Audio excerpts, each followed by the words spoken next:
ED treatment at up to 95% off brand name prices. Go to hims.com/joy. That's hims.com/joy for your free online visit.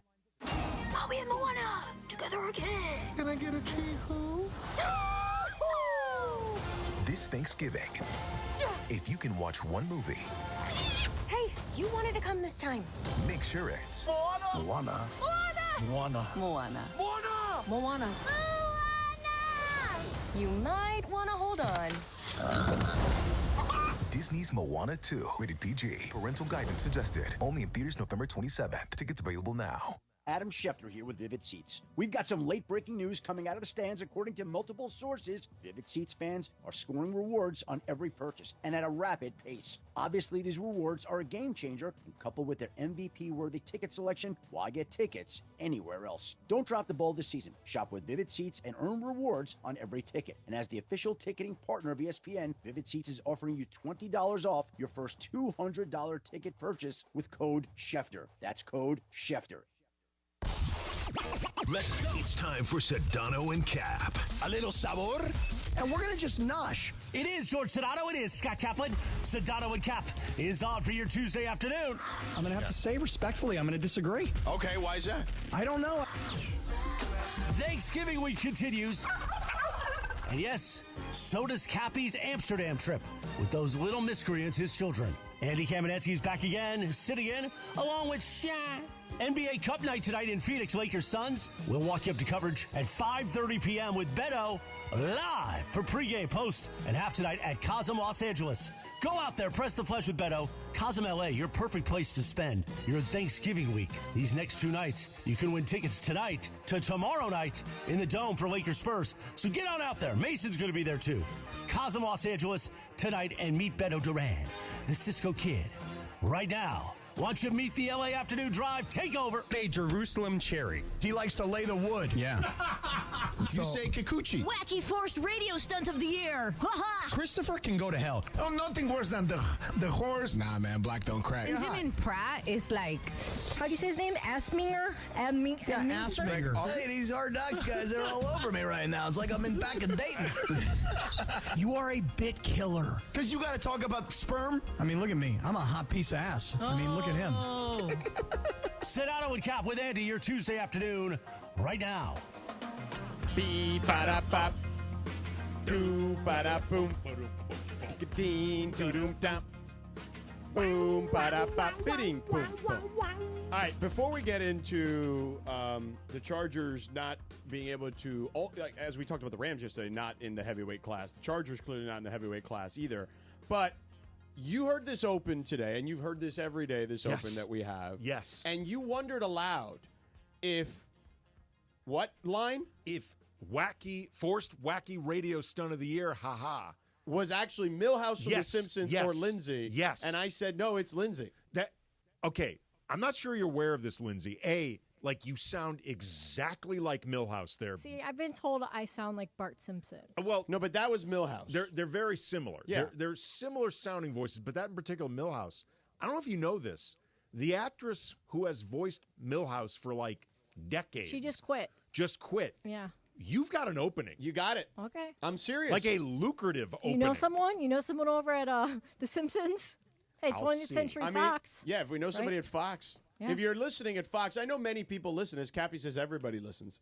So if you're an executive at Fox and you need a Milhouse. I can do Milhouse. I'm serious. For a while, Lindsay, I've been wondering, is that Lindsay or is that a Simpsons soundbite? See, I always got Bart Simpson. Again, they're similar voices. But just like my natural I would say voice. to play the open all over again, but it's 3 minutes. So it's probably not worth playing all over again. Yeah. I mean, we just keep adding stuff to it on a daily basis. I joke that eventually the first segment will just be the open one day. Because we just keep adding and adding and adding to it. Including just random Laura talking about Benjamin Pratt being Benjamin Pratt, by the way. Yeah. And Lindsay talking about what's his name? Assminger. His real name. Assminger. No, that's not his real name. Amsinger, right? Grant Amsinger. Amsinger, yeah. Yes. Who is this? MLB Network guy. Okay. Yeah. And then because we were talking about the playoffs at some point. So it just keeps getting longer and longer, this Open? Yeah. I love it. Yeah. I mean, one day it'll be 10 minutes. I really enjoy the opening. I've heard it a zillion times by now, but I still find it very entertaining. Yeah. Yesterday was entertaining, I thought, although the Ravens pulled away late. And here's the thing. It's so funny because, like, I get it. They haven't beat a great team. But if you really look at their schedule, they kind of don't need to beat a great team, and they'll still probably make the playoffs as long as Herbert is healthy. Well, it's one of those things where you may not believe in them because they haven't really played a great team, but at the same time, it's not their fault. They haven't, like, they are 0-1 against really good teams. Well, 2 because they lost to the Chiefs. But yes, exactly. And here's what I would say. Okay, 0-2. Right. 0-2. But here's the other thing.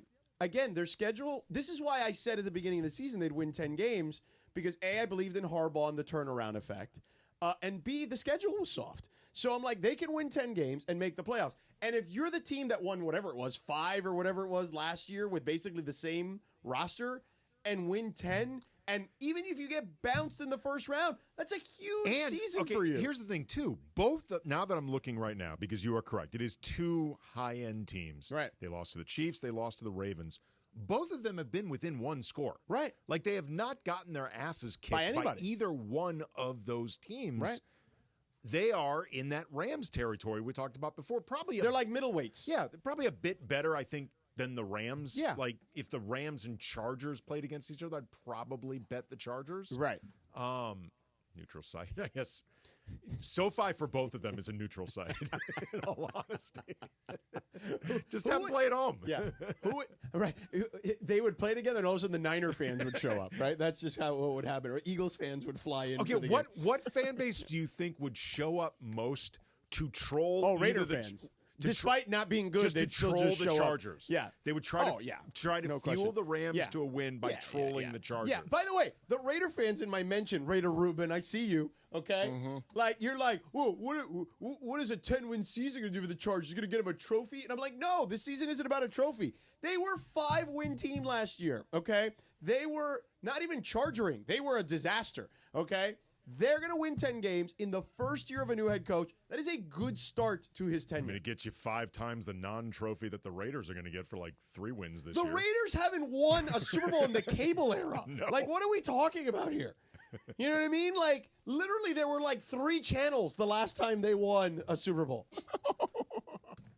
I mean, I'm not even joking. They've had more relocations than Super Bowl wins. Right. In that time that we're talking about. I don't even understand, like, Raider fan, like, I get it, like, you know you're bad, right? Like, yes, I get that. Like, you clearly know because you keep telling me, don't even talk about the Raiders anymore. They don't know they're bad. They think they're the baddest team in the NFL. No, they know. They know. Dude, Alex, the security guard who I love, is always like, come on, man. Like, just every Monday, he's like, come on, man. Dude, they've barely, won a Super Bowl in the cable era. They've barely been to a Super Bowl. They got the one, right. They've got the one in 2002 that they went to. Right, they lost to Keyshawn and the Bucks. Yes. Yeah. Since then, they have advanced out of the first round, I believe. Once. Yeah. Yeah. Mm-hmm. Be quiet. Seriously. Yeah, I mean, it's just not good. You know what I'm saying? Like, think about it. It was 2000. It was the year 2002. It was January of 2002. So it will be coming up soon. Will be 23 years. Right? It has almost been 23 years. Kids have been born and went to college and graduated since the last time you were even in a Super Bowl. So just let us talk about the Chargers without you butting in for once. I'm looking at this right now. The last time the Raiders were even in a Super Bowl was the year before LeBron was drafted. Yeah. Like, that's how long LeBron has had a whole career. Like, the last time. Two whole careers. Yes. He's had the equivalent, 2 or 3 times longer than most careers. And LeBron was in high school. Right. The last time. He was at St. Vincent St. Mary. Yes. And a bigger deal than the Raiders. Right. Be quiet. Yeah. Ruben. Yeah. No, I like Ruben. But I like him too. But nonetheless, my point is, let us talk about the Chargers. Okay. And they, on their own merit, are a good but not great team. That's how I would describe them. But, it's so funny because, like, I love the glee that Raider fans took in their loss yesterday. And I'm just like, this is what makes sports hilarious to me. And I love it. Like, Because it gives us fodder, certainly. There's no doubt about that. But it just was hilarious to me, the reaction. But look, Herbert, he missed one pass. But look, if you look at their team, they got no receivers, okay? None. They got rid of the guys that they had last year because they couldn't afford to keep them. And they're already in cap. They were in cap hell to begin the season. This, by any measurement, if they make the playoffs, by any measurement, all things considered, $50 million over the cap, new head coach, couldn't really add any players because of the cap situation. That is a successful season. The biggest thing that they needed to see this year was, can Jim Harbaugh make a difference? Right, and he did. Can he no move question us about it in already. the right direction? Yeah. Great win! There you go. Yeah. All right, coming up next, let's go Lakers. Lakers Suns tonight. Let's dive into that a little bit. But first, if you're a motorcyclist, you love the freedom of beating traffic by splitting lanes, making the rest of us jealous. You'll be home faster than us. That, of course, though, is a huge risk when you're riding a motorcycle. Yep. All it takes is one person to be distracted and not see you, and you know what could happen. So, obviously, motorcycle accidents usually more serious than a regular auto accident. So, if you get into any accident but a motorcycle accident, call Jacob at 844-24-JACOB. That's 844-24-JACOB. Tell him Sedano, Mason, and the crew at 710 sent you. Call Jacob immediately after an accident. My God, Jacob has been more than 25 years in the business at this point, right? Tons of experience helping motorcyclists. He knows your rights and can help you get the financial and medical care and need without waiting for anything, okay? So if you or a friend or a loved one has been injured in a motorcycle accident, call Jacob, 844-24-JACOB. Tell them Sedano, Mason, and the crew at 710 sent you. Let them help you get back on the road, get back on your bike, and be the king of the road once again. So when you call an attorney, you want one who's respected, call Jacob because he's the real deal. And remember, the consultation is free. So call him at 844-24-JACOB. That's 844-24-JACOB, 844-24-JACOB, or visit him online at calljacob.com. You never have to miss a moment of LA's mega sports station. Get the all-new ESPN LA app. Just search ESPN LA in your App Store or Google Play. Download, tap, and bam! You got 710 ESPN in the palm of your hand. Here's the scenario. Your home is flooded and there's extensive water damage. This is when it can feel as though your relationship with your insurance has become an abusive one. They don't agree that you need a replacement living arrangement, despite it being glaringly obvious. Then, the insurance adjuster leaves you hanging. You feel abandoned with a home that is no longer livable, and you now have no other choice than to use the insurance contractor to make repairs, which includes their brazen attempt at lowballing the estimate. Okay, so here's what you do. You take a deep breath, then you call Avner Gatt. They're one of California's largest public adjusting firms, and trust me, size does matter in this case because Avner Gatt has experienced it all. Insurance companies can make you feel like a criminal, leaving you with no hope in getting your home back together. Avner Gatt knows exactly how to handle these situations. Not only do they have extensive knowledge on how to handle your dilemma, but they remain passionate about helping people. It's why Avner and his family continue to take the calls themselves at Avner Gatt Inc.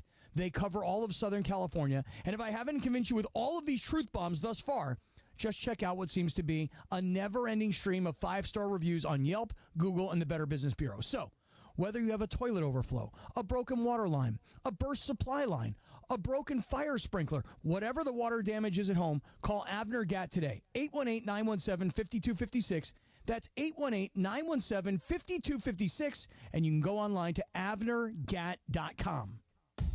Hey, LA, let's talk trash. Food waste, that is. Tossing your food scraps in the regular trash sends them to landfills where they release harmful gases like methane. Fight global warming by simply sorting your food scraps and placing them in your green bin. It's quick, it's easy, it helps protect our planet. Ready to do your part? Visit cleanla.com or call 888-CLEAN-LA for more tips. This message funded by Cal Recycle.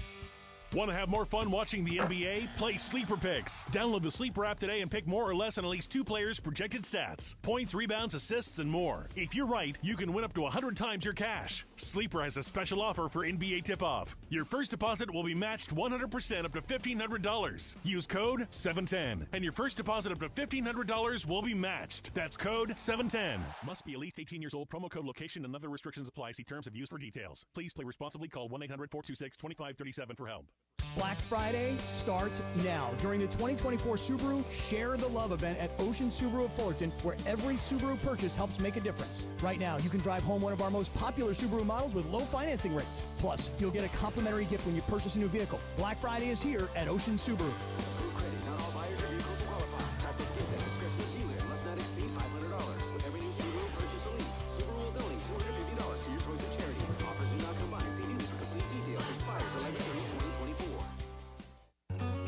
FX's Say Nothing. We thought joining the IRA was the noblest thing a person could do. Northern Ireland, 1971. They could beat us, they could shoot us, but the one thing they could never get us to do was talk. Based on the true story and the New York Times bestseller. You were taught that you were fighting in the name of the people. And I think people should know that it's all lies. FX's Say Nothing. All episodes now streaming on Hulu. GNC is hitting the holidays hard this year with huge buy one, get one 50% off savings on all of your favorites. Yes, all, as in all your favorites from Ghost, Alani Nu, Prime, Optimum Nutrition, Beyond Raw, Nugenix, and more. Everything you need for the runners, lifters, yogis, and I gotta get in shapers on your list. Buy one, get one 50% off, and it's all happening now through December 3rd. Shop GNC and live well through the holidays. And it is Sedano Kap, your Tuesday afternoon. Today, National Cake Day. Like the cake you eat or the, yeah, that covers it. And happy 49th birthday to DJ Khaled. We the best music. Sedano Kap continues your Tuesday afternoon right now. DJ Khaled. Yeah, you're looking at the truth, the money never lie. No, I'm the one, yeah. I'm the one early morning. Oh, yeah. You like DJ Khaled? I find him funny. Another one.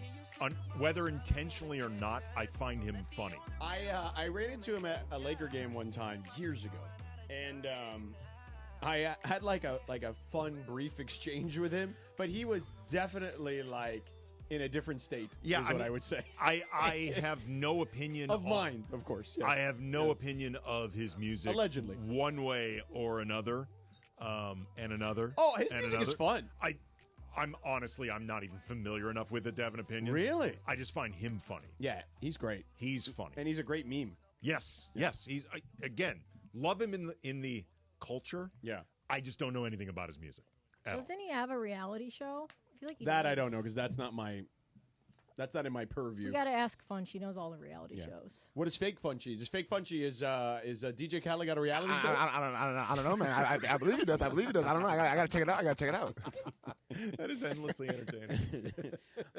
Hey, let's talk about the Lakers, which I believe tonight's game could be endlessly entertaining because we have two healthy teams for the most part. Is Rui going to play? To the best of my knowledge, he's going to play. Okay, Jackson Hayes is back. I know he's been kind of dinged up, so that's why I'm asking. So I feel like the Suns, John made the point. They're 8-1 with Durant and Beal and Booker, and they look really good. Rui, by the way, just because you asked, is not even on the injury report. Oh, okay, because he was a couple games ago. Yeah, he was. He played in the loss to Denver, and the big news is that Jackson Hayes is going to be available. He's also not on the injury report. Okay, good. But I think this could be a really fun matchup tonight with two healthy teams. Phoenix, granted, it's first game back for those two guys, so they may have a little rust to them. But Phoenix was a well-oiled machine when those three guys were playing this year as opposed to last year, where they just never were able to get healthy at the same time. And it just felt like Frank kind of got a raw deal because they also didn't have a point guard, and they have Tyus Jones this year. So that kind of helps them get organized.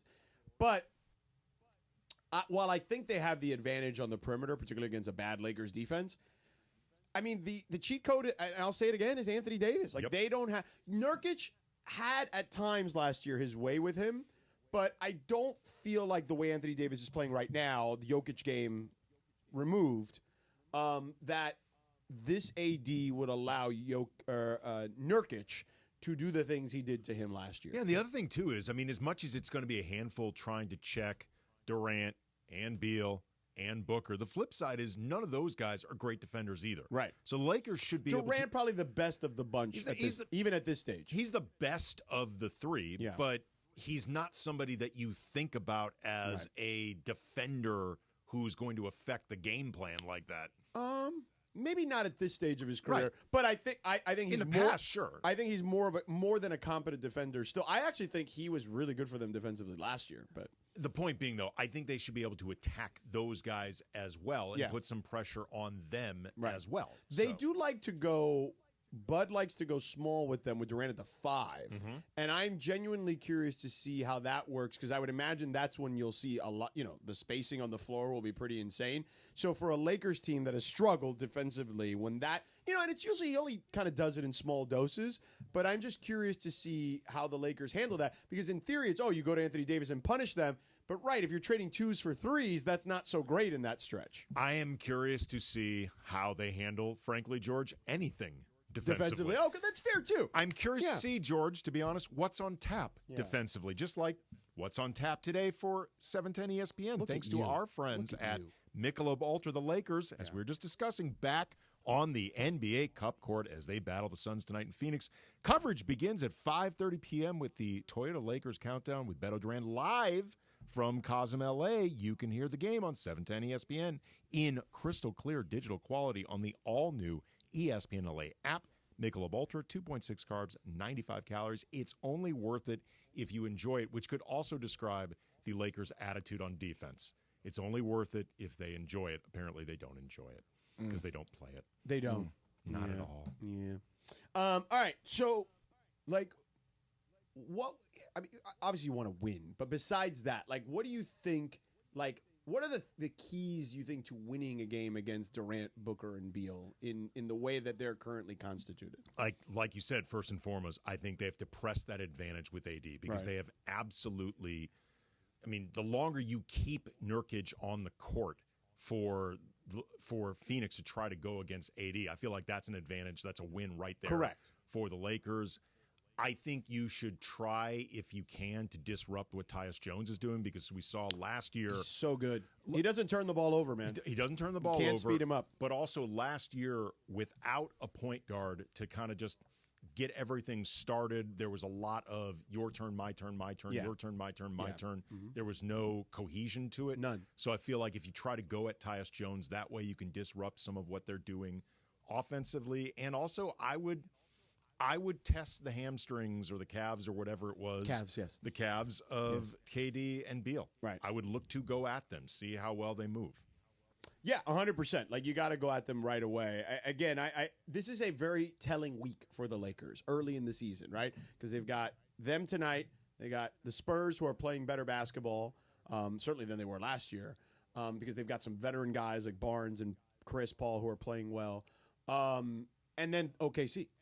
And OKC's got Hartenstein back. So, yes, they don't have Chet Holmgren, but they've got a guy who really helps them defensively in a way that they did not have in those stretches without Holmgren and Hartenstein hadn't come back. So, big week, I think. I mean, look, Phoenix is not a great defensive team either. So, the Lakers should try to at least treat them with the same defensive liability that they often are.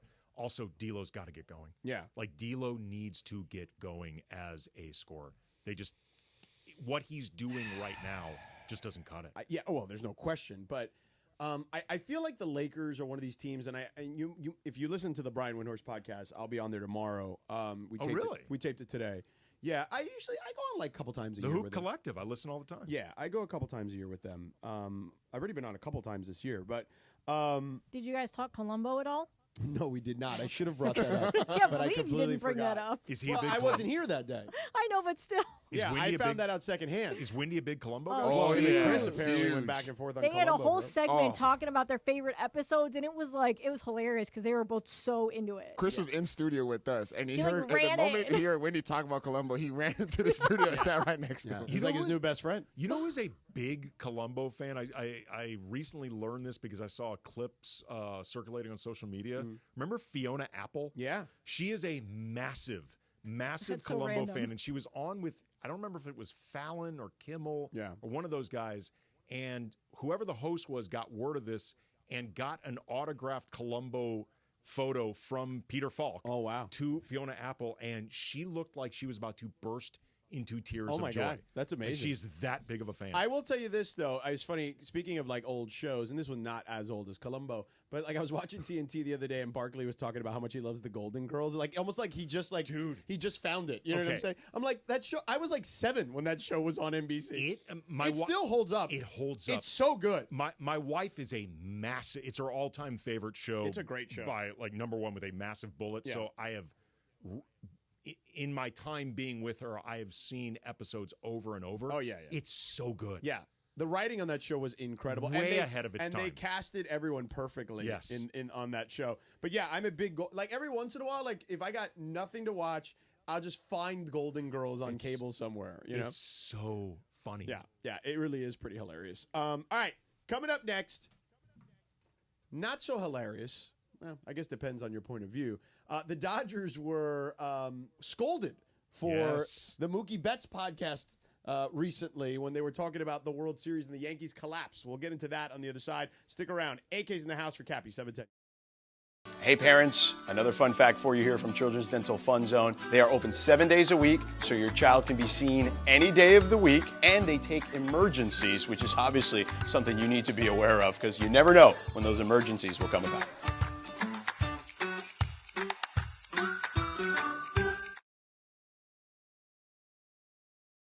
Hey football fans, there is nothing sweeter than a cold glass of Stella Rosa and watching your team compete. But Stella Rosa wants to make it even sweeter and hook you up with the chance to win an experience to the biggest game of the college football season. You could win 2 tickets to the game, airfare, and a hotel for you and a friend. Head over to ESPNLADreamTicket.com to enter the Dream Ticket Sweepstakes presented by Stella Rosa, America's favorite semi-sweet, semi-sparkling wine. Please celebrate responsibly. Must be 21 or older to enter.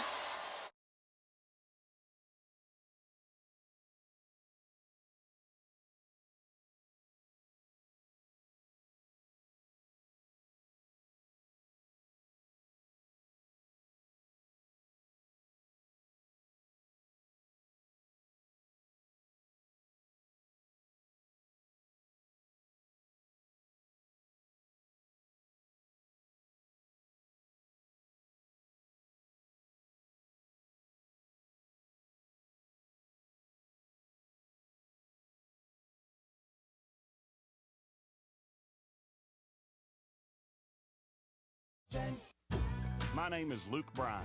Country music is my life, and I want to share it with y'all.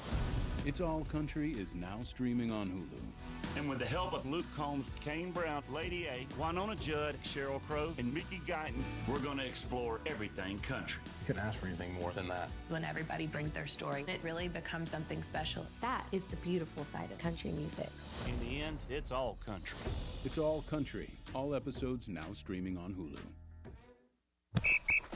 All right, gentlemen, this is Emmett Smith on behalf of Depend, and I've got the perfect play.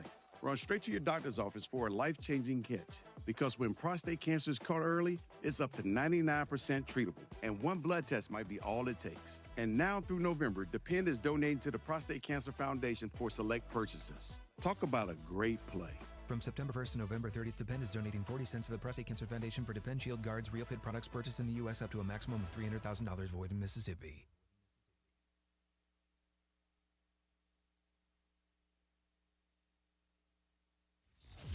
And it is Sedano and Kap your Tuesday afternoon. On this day, back in 1917, the NHL formed, consisting of 4 teams.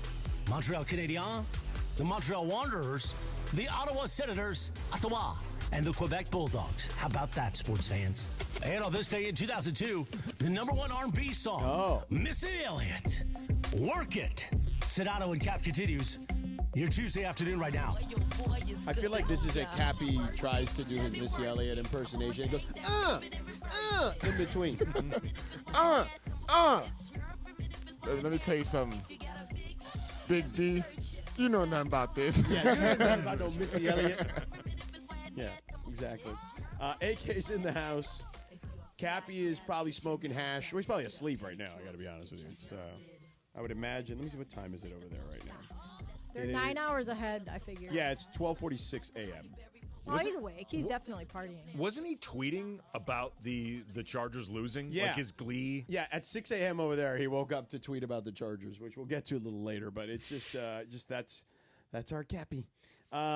So there was an outrage in the baseball community about the Mookie Betts podcast. So Mookie, is doing his podcast, which we've talked about a million times. And I feel like Mookie gets a lot of pub for this podcast for people having outrage about it in one way, shape, or form. I'll never forget Dodger fans being so upset that Tatis was on the podcast with him during the series. And Like, who cares? Which is funny, too, because Mookie Betts is one of the most likable, least alienating or controversial athletes, forgetting baseball, like all of sports. Correct.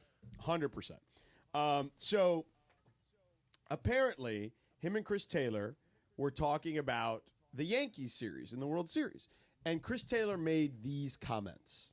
Everybody saw it. They kind of down their leg, right? It was like one thing after the next. I think our energy in the dugout was kind of feeding off that. It was like, all we got to do is put the ball in play right.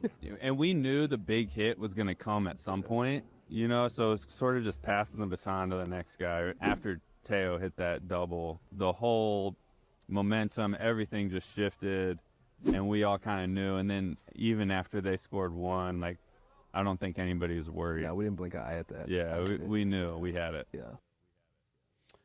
Okay. So, whatever. These are just two guys having an honest conversation about the way they saw the series, particularly Game 5 or whatever it was. Did it sound to you, and no judgment, might have had a drink or two? Maybe. It sounded to me like there might have been a little Whatever, alcohol in that that's voice. fine. Which, again, they're grown-ass men. Yeah, do what you want. All right, and then Mookie, apparently this comment drew the ire of people, said this about the toughest team they faced. To be honest, and I think all of y'all would agree, like that Padres team was the best. They were the best team.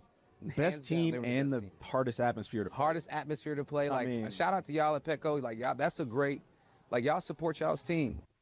And yeah, shout out to the gutty little Padres, right? You can hang that banner there. We were the toughest team. Mookie Betts said we were the toughest team, right? Maybe that'll go up, in Petco. But Buster Olney, our colleague here at ESPN, he does the Baseball Tonight podcast, and man, he went all talk show on us in the last podcast when he heard that Mookie Betts podcast. We're going to have to rack him. Is Chris Taylor really suggesting that it was inevitable that Aaron Judge was going to drop a fly ball for the first time in 18 months? Chris Taylor batted once in the World Series after barely hitting 200 and losing playing time during the regular season. Judge was coming off one of the greatest seasons of all time.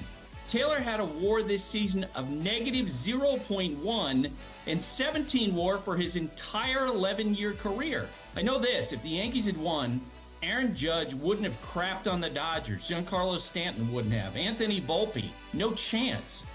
I think Taylor's had a great career, but he and the small handful of other Dodgers who are chirping know better than anyone how hard their sport is to play. And they're better than this. Why not bask in the glory of an incredible World Series win from the high ground? Rack him. Here's what I would say, okay? And look, Buster Olney is an amazing baseball journalist in general, but baseball journalist particularly. Absolute legend. No doubt about it. And what I would say is reasonable people can disagree, okay? I don't believe the comparison of Aaron Judge and Chris Taylor's resume is the right argument here.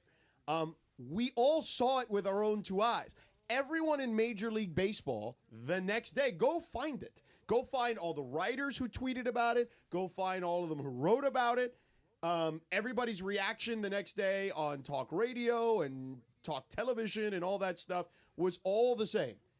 It was the biggest implosion we've ever seen of any team, maybe, in World Series history. It might have taken Lindsay's 97 Cleveland Indians off the hook, the way they imploded with Tony Fernandez booting the ball, or Bartman, right? In 2003, because we had never seen anything like that before, where it was one thing after another, after another, after another. Everyone had the exact same opinion. Chris Taylor really just described that in a much more colorful way, is the way I would describe it. No different than what everybody else was saying. So I don't believe that if everyone else is allowed to say that thing was an implosion of epic proportions and a complete embarrassment, that was an embarrassing way, particularly for the New York Yankees of all teams, to implode their season. I don't think Chris Taylor's saying anything different other than using colorful language. So I would respectfully tell Buster Olney that I think he's off on this one. Well, first of all, it is factually correct that the Padres were the toughest series for the Dodgers. Correct. The only one they were behind in the entire series. Yes. Like that was. Well, the Mets played them tougher than the Yankees. Sure, but I mean the Padres played no them doubt. They were the toughest tougher series. than the Mets. Cappy had to dress like Elton John. Yes. Yeah. And from their perspective, it's not even bleep talking to say that about the Yankees. It's just facts. Factually correct. Secondly, and agree with everything you said about Buster's credentials. That being said, according to Wikipedia, 2004, Buster only published The Last Night of the Yankees Dynasty, a non-fiction Well, he covered them for many years. Yeah, he was a beat writer before he currently came to ESPN. lives in Yorktown Heights, New York. He may just be a little too close to all this. Like maybe there's a part of his heartstrings being tugged a little bit here, and he's getting involved on an emotional level. Maybe. I doubt it. But maybe. I think that I just think, he took umbrage with it. Well, just the fact that he would take so much umbrage over it, because at the end of the day, what does Buster only care about what Chris Taylor says? Right. And again, I just didn't like the comparison of the resume when that's not the argument. The argument is, was it an implosion of epic proportions and historic proportions? Yes. Is that what he said? Yes. He just used the word bleep. I mean, to add to it. Look, there's no doubt that Aaron Judge has had a far better career than Chris Taylor. But what are we doing here? But in the World Series, to the best of my recollection, Chris Taylor never bleeped down his own leg. Right. I like the moments that he had in the World Series. I don't recall him bleeping down his own leg. Yeah. The way some of the Yankees did. So I get it. And look, I understand that, you want people to take the high ground. And that was his take. Like, clearly, like, that was like a take that he was having. And he's allowed to have that take. But I would just say I'm not buying what he's saying. I would though, like to have seen respectfully Chris Taylor's breathalyzer during that podcast. Oh, I have a feeling. Sure. I have a feeling there were a couple allegedly involved. Maybe. Allegedly. I don't care if there were. Yeah, I don't either. They're usually adults. on Mookie's podcasts, I didn't. This one was like cropped up close. This clip, but usually they're sitting there like drinking wine and stuff. Right, so. That's what I'm saying. Because Chris Taylor, like I've only probably briefly spoken to him, but he's never struck me as the biggest bleep talker to begin with. Yeah. Which makes me wonder if there maybe was some wine or adult beverages. He's involved. the Bergman doppelganger. Yeah, he really is. Yeah. So yeah, I just don't think that. I feel like if we're going to keep it on message, it shouldn't be about Chris Taylor versus Aaron Judge. It should be about, if Buster were on the show, I would just ask him very simply, was it not an implosion of epic and historic proportions? Yes or no? Language aside, was that an accurate depiction of what happened? Right.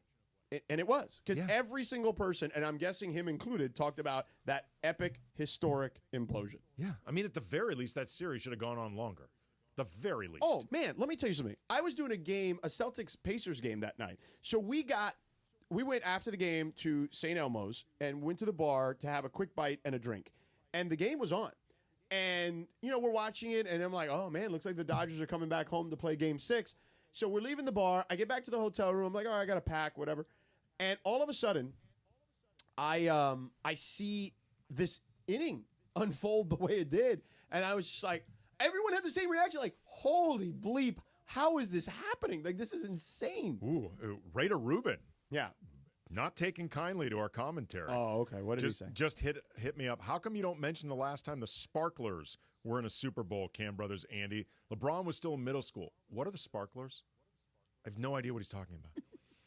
He's talking about the Chargers. The Sparkler. I'm not a Chargers fan. Like, I'm telling you right now, if you're trying to hit me up with Chargers smack talk, like, I'm like the rest of Los Angeles. I don't care about the Chargers. Yeah. Like, you're not hurting my feelings. Yeah. And yes, they haven't won a Super Bowl, and that's fine. But that's kind of my point, is that if you listen within the context of what we're saying, they've been a train wreck most of their history. Right. Last year, particularly, were a train wreck. They now have a real coach paired with a real quarterback, and in their first season together, with being the worst team from a Caps perspective in the National Football League, are probably going to make the playoffs. So that's a pretty good start, is what I would say. But again, like, to all the Raider fans upset by our early conversation, like, hitting us. You know what?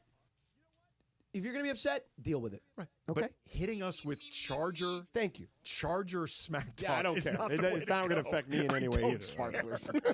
Sparklers? Yeah, like, how dare you, sir? Yeah. Like, I don't care. Yeah, I don't really care either. But you know what I do care about is that coming up next, we're going to get back to the Lakers. We need to have a big picture conversation. I want to go global on the Lakers here, okay, in regards to their chances in the Western Conference. But first, Lindsay, tell us about Stella Rosa.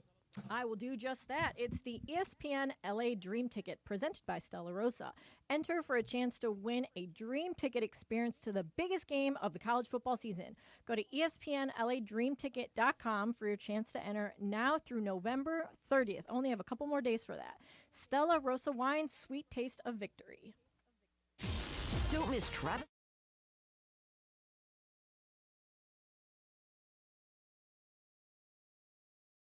Hey football fans, there is nothing sweeter than a cold glass of Stella Rosa and watching your team compete. But Stella Rosa wants to make it even sweeter and hook you up with the chance to win an experience to the biggest game of the college football season. You could win 2 tickets to the game, airfare, and a hotel for you and a friend. Head over to ESPNLADreamTicket.com to enter the Dream Ticket Sweepstakes presented by Stella Rosa, America's favorite semi-sweet, semi-sparkling wine. Please celebrate responsibly. Must be 21 or older to enter.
Station.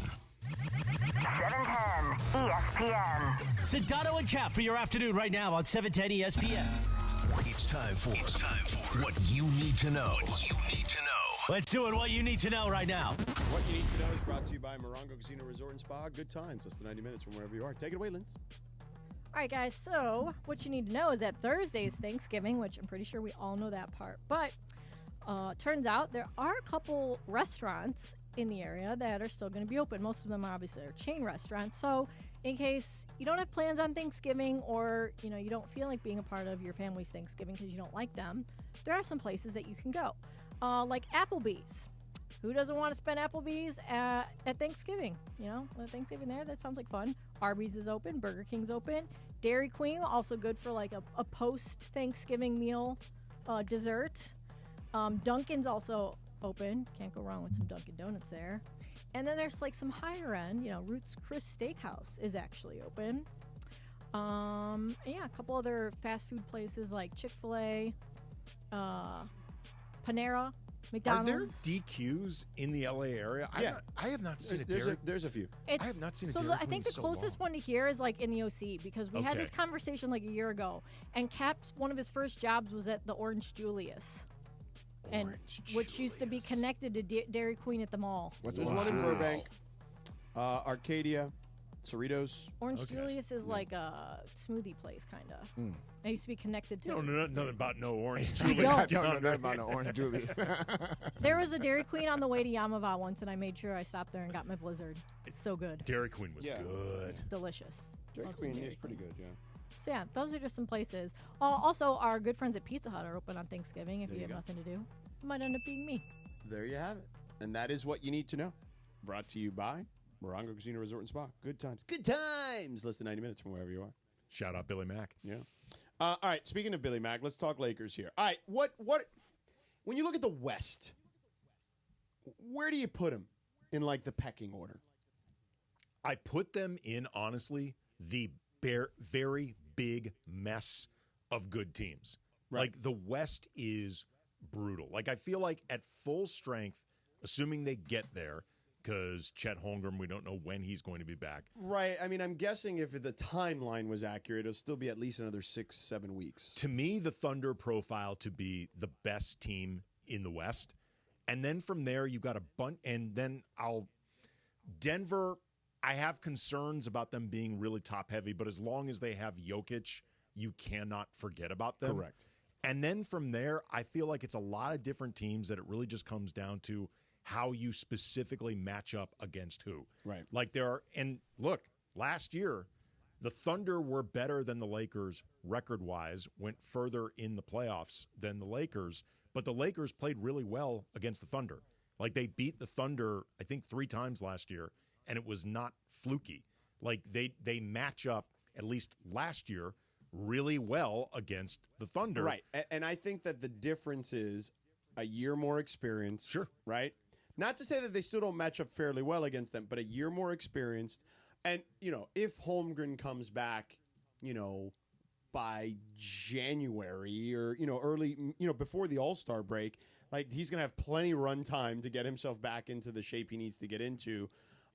They've added another big man in Hartenstein, as we talked about, who's very good defensively, moves the ball very well, fits what they want to do. I think that they're a much tougher out this time around than they were. Well, that's why I think right now they're the best team on paper in the West. Yeah. And then Denver is still Denver. They still have Jokic. I'm going to treat them next year. Yeah. And from there, I think it could break like a dozen different ways, with the Lakers maybe coming out on the top end of how it breaks out or the bottom end of how it breaks out. Like, I could see them being a 4 or 5 seed. I could see them being a 9 or 10 seed. Right. And I don't think there's going to be that much difference between the 4 and 5, the 9 to 10, or even right now, if you look at the West, Minnesota's currently 11. They're 8 and 8. Mm-hmm. That gets you out of right now the play-in altogether. Right. That's how tough it is. It's brutal. But yeah, I think that I would agree with you. They're not in the upper tier. No. They're somewhere in that next tier. And wherever you want to, like, you could give me, I don't know about a dozen, but I would say, yeah, probably 8 to 10 different iterations of that. And I'd be like, sure, I buy that. Yeah. If I look right now, I don't think there are many teams in the West that are considerably better than them, to like the point where I can't picture them winning in a 7-game series. A lot of this is going to come down to just the matchups and how well can they leverage Anthony Davis's presence against that particular team, or like a case Denver. It's not even to me so much the Jokic. I think it's the Michael Porter, Aaron Gordon piece of it that the Lakers have no answers for. Like, Michael Porter Jr. is killing them. Yeah. Everyone focuses on Jokic and Murray. But last year, Jamal Murray, 2 game winners aside, he was not that good in that series at all. No, he was very inefficient. But Porter killed them. Yeah. And Gordon just does all the little things, the dirty work, right? Like all that stuff. And when people talk about the 2020 formula and how they beat Denver in the bubble, that was pre-Aaron Gordon. Yeah. And a much lesser version of Michael Porter Jr. Right. Wasn't even as good of a version as Jokic. Right. But a lot of this, again, I think... Yeah, Dwight, we're talking to you. Yeah. Please stop, Dwight. Yeah. Just it's stop. just unbecoming. It's over. Yeah. It's over. Yeah. It was great. Yeah. Hall of Famer, first ballot. Yeah. It's over. Yeah. But I think a lot of this just comes down to matchups. Yes, I would agree with that wholeheartedly. Who are the matchups that you believe are the most favorable for them in a perfect world? I like them against Golden State. I think Golden State's going to have a lot of trouble with their size. I believe that Golden State will be one of the teams I would look for to make a move at the deadline. I like them. I don't think they think they're the number 1 seed. I think they think in the regular season they'll be fine, but I don't think they actually believe their team is good enough to win. I like a lot of how they match up against Dallas. Although, by the way, have you seen the theory that's out on the internet is that every time Kendrick Lamar drops an album, the Golden State Warriors have won a championship. Oh, I did see that. Yeah. Mm-hmm. Yeah. Well, there's I'll tell you one area where I'm I guess 2 for 2 depending on how you feel about the politics of it all. Donald Trump has won the presidency both times. I have done a Lakers show that night. Okay. So I guess if you lean right, you should be rooting for me to do a Lakers show the night of a presidential election because the GOP has won both times. There you go. But yeah, so maybe the Kendra thing is real. But anyway, you were saying Dallas. Yeah, I like the way they match up against Dallas. I mean, we'll see how tonight plays out, but I actually like the way they match up against Phoenix. Yeah. Again, I start looking at the different ways can you leverage AD, and then also when LeBron really decides to turn it on and be LeBron, how much answer do you have for Memphis? Memphis is really interesting. Right. They played them pretty well when they were here. And now they've got a lot more size. They do have a lot of size, and I mean, Zach Edey is huge. And they beat them in Memphis. They beat the Lakers in Memphis. Yeah. I don't know. Man, well, they were missing that game. That's the one where they were missing both AD and Rui, correct? Right. But Ja also got hurt in that game. Ja also got hurt. And I mean, Memphis missed a lot of the role players through that game as well. Like Desmond Bain didn't play. I'm just saying Marcus Smart didn't play. Memphis is good. Yeah, like they're a and good team. They're a physical team, and you know how Lakers match up when teams are real physical. Yeah, it often does not go well. Yeah. I think at the end of the day they can until we see what the Clippers look like if Kawhi Leonard ever plays again. They're just gonna be able to outscore the Clippers. Yeah, like. Houston, I think the experience. I think they're weirdly dangerous. They are weirdly dangerous, but I think in a playoff setting like that, the Lakers' experience, I think, will come in super handy. Right, I would agree with that, but that is not the I wouldn't take them lightly. That's not the street fight you want because you want to talk about physical teams. Like Ime Udoka is going to make you feel his team. Absolutely. Like he might be. I would probably put him in the top 3 to 5 defensive coaches right now in the NBA. He's also too like we talk about Joe Mazzulla and like his obsession with the movie The Town and just how like crazy and intense he seems. Right, Ime Udoka can give him a run for his money, no doubt. He is an intense dude. Yeah. I'm a big Ime guy. I like him. Also another guy. I mean, I know he did some stupid things, but I mean, my interactions with him have been pleasant. Yes, he has done some stupid things, but he's one of those guys that he was in the league on the list of like you don't want to mess with. Oh him. no, agreed. Like, he was very much a 3-and-D player and like tough as nails for the Spurs. Not to be trifled with. Right. Yeah. So okay. Yeah. I mean, I would. That's probably the list. Yeah, I would say. But yeah, I kind of don't want them to see Houston in a series, even though with even the experience advantage. Like I don't want to have to deal with that kind of a rock fight early in a playoff series. So like all the list of teams that we just listed off with like between Houston, Memphis, you listed off Dallas, like all those teams have guys off the bench who there's not a drop off when the role players come in, right? So when it comes down to like a 7-game series, like. Can you rely on the bench production from the Lakers? Like, when you got to give you something. Got to give you something when it comes to playoffs too. You know what I mean? Because you got to have guys who can come in without no drop off. You need at least 2 or 3 guys that in any given night can give you something off the bench. Well, that's why earlier when we were talking about the Lakers, assuming he is still on the team post deadline, it's so important for D'Lo to get going. Like he is often, I think he and Rui are often the X factors of this team, and D'Lo in particular. When D'Lo is on, they're a hard team to beat.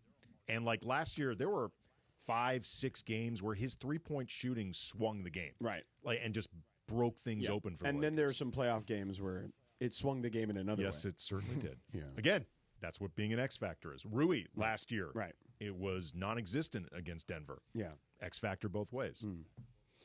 All right, coming up next. Before you get to our friends at Beverly Hills Orthodontics. We're going to get to the list we didn't get to yesterday. We're not going to do them all. We're just going to do some notables. We found a list on Rolling Stone, the top 99 films of 1999. Very exciting. This is so up your alley. I'm very excited. We're going to have the discussion on the other side. We'll get to Radio Tinder after that. And then I got to talk about Cappy shenanigans in the 4:45 segment. All that coming up. Short show today, done at 5:30, so half an hour earlier today. AK in the house for Cappy, 710 ESPN. All right, parents, here's some fun facts for you here from Children's Dental Fun Zone. First tooth, first visit. Once those teeth pop out, you gotta bring them to Children's Dental Fun Zone. And as far as ortho is concerned, you gotta get those kids here by the age of 8.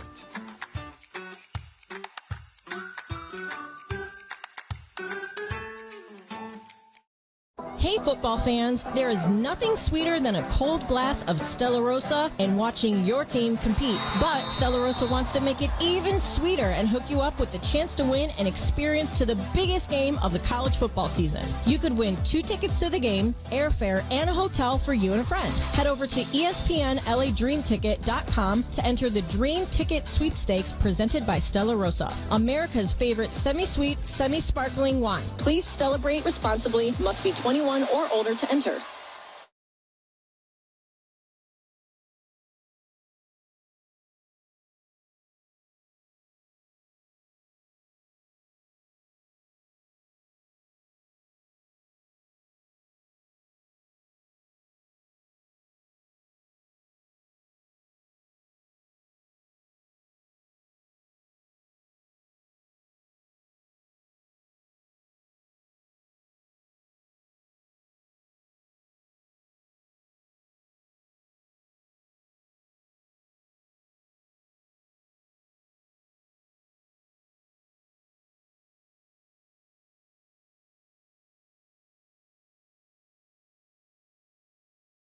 Happening this Friday through Monday, Roger Dunn Golf Shops by Worldwide Golf, proudly serving golfers since 1965 and home of the legendary 90-day satisfaction guarantee. Get there.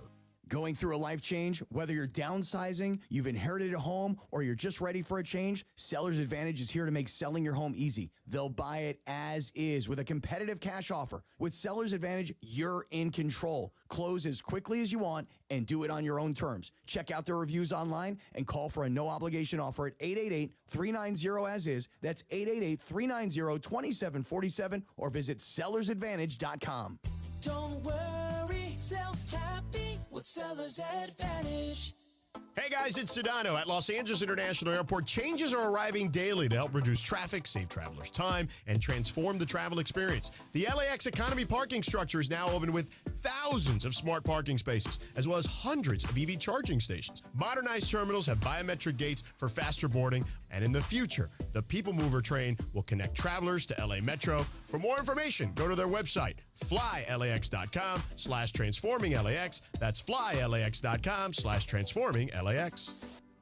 Are you ready to make a difference for the environment while helping the visually impaired at the same time? Then donate your vehicle to Heritage for the Blind today by calling 1-800-983-6530. Every donated vehicle will either be properly recycled in an eco-friendly manner or given a new life through reuse. Donating your vehicle is easy. Simply call 1-800-983-6530 and Heritage for the Blind will do the rest. They'll even arrange for your vehicle to be picked up at no cost to you. And for a limited time, when you donate your car, you'll receive a $200 restaurant voucher and a 2-night, 3-day hotel stay at one of 50 locations. Call 1-800-983-6530 right now to schedule your vehicle donation and make a positive impact on the environment while helping others. Heritage for the Blind, where every car donation counts and every person makes a difference. Call 1-800-983-6530 now. This advertisement is paid for by Heritage for the Blind. And it is Sedano and Kap your Tuesday afternoon. On this day back in 2003, Bad Santa was released in theaters. And happy birthday, we lost her back in 2023, the legend, Tina Turner. Sedano and Kap continues your Tuesday afternoon right now. Great song. Really, really good song. I remember years ago when What's Love Got to Do With It came out in theaters. It was, I think, 1993. Yeah. I was living in Venice Beach at the time. It was like the corner of, I don't remember, it was Speedway and something, but it was like a major intersection, and there was like a light there, and my complex at the time, our mailbox was outside. Right. And I went out there to mail something, and I look over in this convertible, and Larry Fishburne, he was then Larry, now Lawrence, was at the corner in this convertible Mercedes. And I just look over, I go, Lawrence Fishburne. He turns around, I'm like, I just got off the phone with a friend of mine. We're going to see the movie. Like in an hour and a half. He's just like, was like, thank you very much. It was just crazy. I just gotten off the phone with a friend of mine that we're going to go see What's Love Got to Do With It. Walk outside, there's Larry Fishburne. What a fun interaction that was. It was awesome. That was very serendipitous. It was very serendipitous. Yeah. Very good movie. Also a good movie, Serendipity. Yes. If you like a good rom-com. Yes. So speaking of which, Rolling Stone has a list, because you talked about this yesterday, and this was, again, just pure coincidence. I found this list, Rolling Stone, 99 best movies of 1999, and then you went into a soliloquy even of sorts about how 1999 was this incredible year of it's filmmaking. An amazing year in movies. Yeah. Like everything from the Blair Witch Project to... Let me tell you, even thinking about the Blair Witch Project still gives me motion sickness. Well, I remember I saw the movie before, like... I had to walk out of the theater for a few minutes. Before people started, like, learning that it was all, spoiler alert, fake. Right. Like, it created the found footage genre. Yeah. Is it really fake? Yeah. Yes. You didn't know that? No. Oh, yeah. Sorry. I thought it was real. Yeah. Spoiler That was like the whole, yeah. thing. And by the way, the fact that there was a sequel should have tipped it off. Right, Like they can't do this I a thought second the time. sequel was fake, but I didn't think the first one was. Yeah. The first one was, and it just I was watching the movie, and I'm not even joking. Like at one point in the movie, I walked out of the theater because I'm like, I have motion sickness watching this movie. Yeah, it is. It was a really unusually done movie, but it was like the year that The Phantom Menace, remember the first of the Star Wars prequels came out. Yeah. The Matrix came out that year. Yeah. The movie Three Kings came out, being John All right, Malkovich. so let's talk about some of the movies on this list. Number 99 of the top 99 of 1999, Dogma. Yes. Do you remember the movie Dogma? Yes, the Kevin Smith movie with Affleck and Damon reteaming. Right. Chris Rock. Alanis Morissette was God. Yes, George Carlin was in the movie. Isn't he a fallen angel? Yes. I haven't seen it in a long time. Yeah, I believe so. Yeah. Number 99 on the list. I thought it was a better movie than 99. Well, but it's a really, really wide-ranging year no with doubt. a lot of really good stuff. So 97, Varsity Blues. I Don't Want Your Life. Great movie. Totally rewatchable. Still will watch it now if it's on TV. Excellent use of whipped cream. Yes. Agreed. 87, American Beauty. Hate that movie. That's a bad movie. Hate I've that only seen it once, so I don't really remember I it remember that when much. I saw it in theaters, I didn't like it. Yeah. It's But creepy. Oh, yeah, it's definitely creepy. That was Maybe the big, foretelling? Well, very much foretelling. But I remember watching this, not liking it, but then it was getting so much acclaim. I went back in the theater. I'm like, okay, maybe I just saw it on the wrong day or whatever. Liked it less. Right. I'm like, why am I supposed to be rooting for Kevin Spacey to be sleeping with a teenager? Right. Yeah, it was like, weird. what is the point of this movie? Yeah, it was it's very awful. Weird. Speaking of teenagers, number 77, our friend Freddie Prinze, She's All That. Yes. Yes. Is on the list. That's too low on the list. We had no idea that Rachel Lee Cook was good looking until she took off her glasses. Right. Once. Yeah. This happened. Changed everything. Hot. Yeah. Totally hot. Changed everything. Yeah, it's a fun movie. It is a fun movie. One of my favorites of his. Number 67, Deep Blue Sea. Okay. That has one of the best death scenes ever. I vaguely remember the death scene. Spoiler alert if you've not seen Deep Blue Sea. Yeah. But they're one of the best death scenes ever. Samuel L. Jackson is giving this hype speech to the crew, the people there, about how they're not going to get taken down by these sharks. Yeah. And we're going to all band together, and everyone needs to shut up and stop arguing and form a team. And a shark comes out and snatches him and just brings him right back into the ocean. It's so funny. And nobody in this theater, because Expected that, yeah. I saw it opening weekend. Yeah. Nobody had any idea it was coming. Yeah, that's pretty awesome. Awesome. I forgot that. Awesome I'm death. going to go backwards a little bit because I was already at 57. 75, I like this movie. I think it was probably 20 minutes too long, but I like it. For the Love of the Game with Kevin Costner and Kelly Preston. I'm not a huge Costner guy. A lot of Vin Scully in that movie. Yes, there is. Yeah. Yes, there is. John C. Reilly in it, too, correct? Yeah, John C. Reilly's the catcher. Right. Yeah. I remember thinking it was all right, but I'm not a big Costner guy. Wow, really? Not really, no. Yeah. No. I like a good Costner movie. No, That's one of my he favorites. listens. A lot of people do. So I remember, here's a quick Costner story. So I'm at the Super Bowl in New York doing a show on ESPN Radio with Mark Schlereth at the time. And Costner comes over. This is when Draft Day was coming out. Costner comes over and drops like multiple SNF bombs on the air with us on national radio. It was amazing. He was so good to talk to that day. Oh, no. I mean, he seems like, first of all, if you're looking for sports genre interviews, He clearly knows his stuff. He's clearly a good athlete, clearly loves sports, but he's great for that. Yeah, he was fantastic in that interview. All right, number 50. Oh, 59, rather. Analyze this. You're good, You're good. Good movie, dude. Yes, you are. Yeah. Yes, Yeah. you are. I mean, it was like what you thought Tony Soprano was going to be, basically. I mean, it relaunched Robert De Niro as this Funny comedic person. actor. Yeah. Because, like, Yeah. before that, Yeah. he'd been funny in movies, but the only time he'd ever really been, like, a comedic lead was, like, Midnight Run. Right. Maybe a couple other movies, but that's basically it. Yeah. Let me see. What's next? I don't know this film. I don't know that one either. I hate watching this. This is the problem when I don't have my laptop on me. Let me see. Where are we? The Hurricane, number 50. Remember that? Denzel? Yeah. Oh, yeah. Excellent movie. Denzel I actually feel like he got gypped for the Oscar on that one. Well, yeah, because, I mean, Kevin Spacey won. Right. Denzel was much better. And that scene, remember when the two lawyers are arguing while they're visiting him in prison? Yes. He just starts pounding the glasses like, 50 years. Right. Been here 50 years. Yeah. He's so good. Yeah, he was awesome in that. It's so funny because they gave him the Training Day nod, and I didn't feel like that was his best role. I think he's so good in Training No, he's Day. good, but it's not Oscar worthy. Oh, I disagree. Really? I disagree. I thought Hurricane was definitely Oscar worthy. Well, they both were. Yeah. I mean, pretty much everything. I mean, he Denzel. was nominated, but he didn't win. So 37 was the Star Wars movie, Phantom Menace. Yeah. I feel like a little high. That movie got ripped a lot back in the day, if I recall Jar Jar correctly. Binks? Yeah, it was not like. Here's another teenage movie, 36, right after it.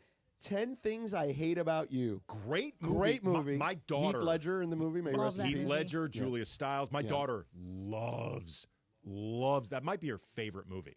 Yeah. And I love it, too, because it introduces her to Shakespeare because it's an adaptation of Taming of the Shrew. Right.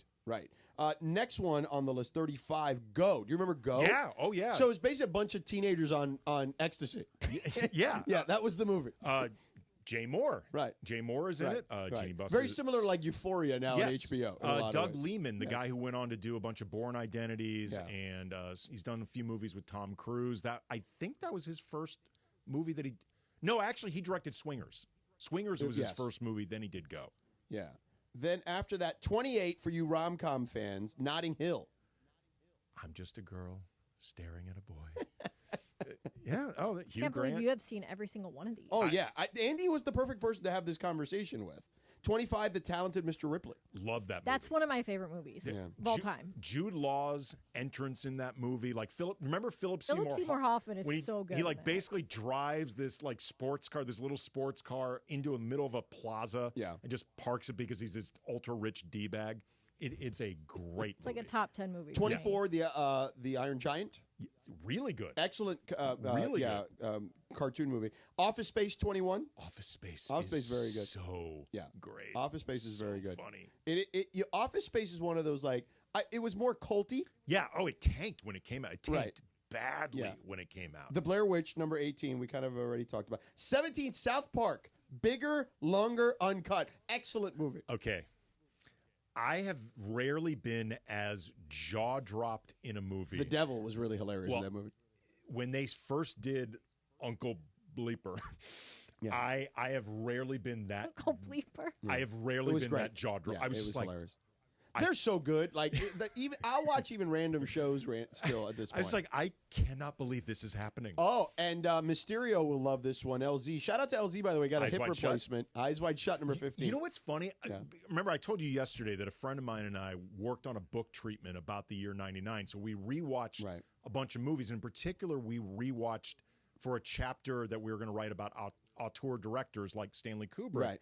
And I rewatched Eyes Wide Shut for probably the first time since I saw it in theaters. Yeah. And when the movie is removed from the whole Tom and Nicole of it Right. all, like Yeah. trying to interpret what's about their marriage, it's a much different, much better movie. Yeah. Like Cruise is in every scene. Yeah. Basically every scene of that movie. Yeah. It's an incredibly demanding role. Number 12, I See Dead People. That is a great movie. The Sixth Sense, yes. It is a great, one of Bruce Willis's best performances. Yeah. Number 9, Fight Club. Love First Fight. rule of Fight Club. Don't talk about Fight Club. Right. That it's great movie, really great book too. If you've never read the book, like There are little changes from the book to the movie, so it's worth reading the book even if you've seen the movie. Number 4, The Insider, a Michael Mann movie. Okay. Excellent film. Christopher Plummer is so good as Mike Wallace that now whenever Mike Wallace gets brought up, I only picture Christopher Plummer.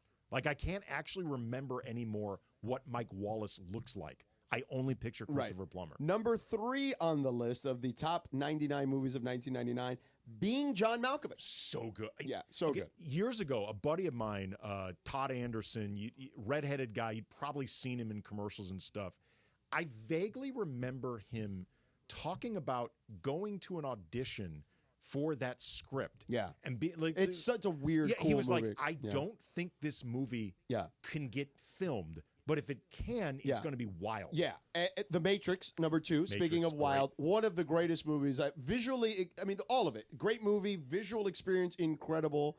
So number 2 on the list. Number 1, I am actually very surprised. I like this movie because who doesn't love a movie where it rains frogs? Magnolia. I love Magnolia. Yeah. Like that scene.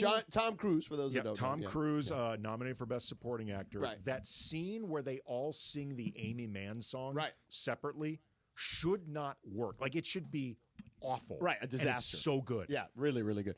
DeAndre, do you know any of those movies that we mentioned? Varsity Blues, probably. Well, I know Varsity Blues. I knew Deep Blue Sea. I told Lindsay, I was like, hey, is LL Cool J in there? Yes. No, they broke the trope. The black guy survives. Yeah, he's one of the only guys that survives. LL Cool J was in that movie. So, there's a couple in there I did know. But He had majority his parrot, of them, remember? Yeah, I did remember. He had a sidekick parrot. So there you go. If you want, go and find it on Rolling Stone. Go watch those movies on some streaming service and have some tequila mandala. And I would also recommend, I'd mentioned that Brian Raftery, he writes for The Ringer, among other places. He wrote a great book about the year 1999 film. It's really good. But you can have some tequila and sip it with the award-winning artisanal small batch premium sipping tequila. Founded by a couple of guys just like you, one from Jalisco, Mexico, the other one born and raised in SoCal, down in Downey, with a vision to create a sipping tequila meant for sharing with friends and loved ones. You've heard us talk about it. You've seen us post about it, those beautiful hand-painted round ceramic bottles. Oh, man, a conversation starter indeed. But nothing like the nectar of the gods inside. Have you tried tequila mandala yet? What the hell are you waiting for? The Blanco, the Reposado, the Añejo, the Extra Añejo. Elevate your tequila game today and make sure tequila mandala is with you at your next occasion. Holiday party, Thanksgiving. Hey, right around the corner. Hello, what are you waiting for? Carne asada, anniversary, birthday, you name it. Celebrate with Tequila Mandala today and follow their journey on their social channels at Tequila Mandala. Available everywhere fine tequilas are sold. So visit their website, tequilamandala.com, to find a store or restaurant nearest you. Total Wine's a good spot, by the way, to find it. Tequila Mandala. Demand the extraordinary. Also a reminder, it is NBA Cup time and the place to experience watching the games like never before. Cosm, Los Angeles, right next to SoFi in Inglewood. Remember to use the code ESPNLA for $20% off. That's a much better deal. Any NBA Cup event at Cosm LA. And remember, join today Beto Duran as he broadcasts live from Cosm for the pregame and the postgame shows as the Lakers battle the Suns in their NBA Cup matchup. Hang out with Beto and special guest Steve Mason. Who else may end up there? I think there could be some others joining up from the station. Win prizes. Watch the Purple and Gold tomorrow at Cosm, Los Angeles. You never have to miss a moment of LA's mega sports station. Get the all-new ESPN LA app. Just search ESPN LA in your App Store or Google Play. Download, tap, and bam! You got 710 ESPN in the palm of your hand. Hey, Cappy, we got to talk about Prize Picks. You got me into this. I love it. I play it every single night in almost every single sport. And for those of you listening out there, it's very simple. There is a stat line for a particular player in one of those sports, and it's as simple as more or less. You pick more, you pick less on that stat line. You win up to 100 times your money on Prize Picks with as little as 4 correct picks. And it's the best way to get sports action in over 30 states, including right here in California. So here's what you do. You download the Prize Picks app. You use the code CAPPY, K-A-P-P-Y. You get that $50 instantly after you play your first $5 lineup. And right now, with baseball, football, basketball, soccer, and hockey going, now is a great time to play Prize Picks, George. And again, Prize Picks is the best place to get real money sports action. You can join over 10 million users and sign up today. Man, it's amazing. You can get your money in as quick as 15 minutes once you win. And you're going to win. And by the way, if you don't win, Don't blame me, okay? Because you're better at it than I am. Prize Picks. Download the Prize Picks app. Use our code CAPPY. Make that $5 play. Get that $50 bonus. Prize Picks. Run your game. Did you know Children's Hospital Los Angeles runs one of the largest clinical trial programs in the country for kids with cancer and blood diseases? It's true. At their Cancer and Blood Disease Institute, your child can access tomorrow's treatments today. They're #1 in California because they offer kids therapies not available at most hospitals. It's a little like stepping into a world where medical breakthroughs happen daily, and they're always pushing what's possible. Black Friday starts now during the 2024 Subaru Share the Love event at Ocean Subaru of Fullerton, where every Subaru purchase helps make a difference. Right now, you can drive home one of our most popular Subaru models with low financing rates. Plus, you'll get a complimentary gift when you purchase a new vehicle. Black Friday is here at Ocean Subaru.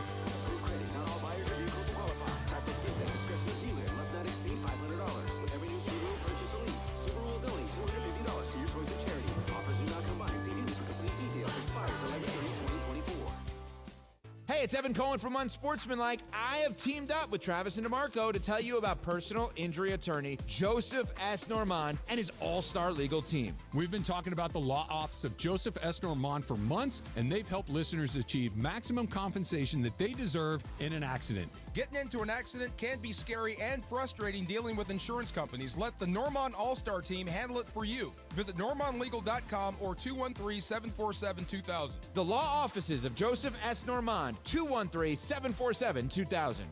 Since 1949, Norm's has been serving up great food and great value. Celebrate 75 years with our anniversary menu starting at $7.99. Enjoy delicious classics like the country sausage biscuit breakfast, double cut pork chop dinner, and T-bone steak trio. Norm's, where life happens.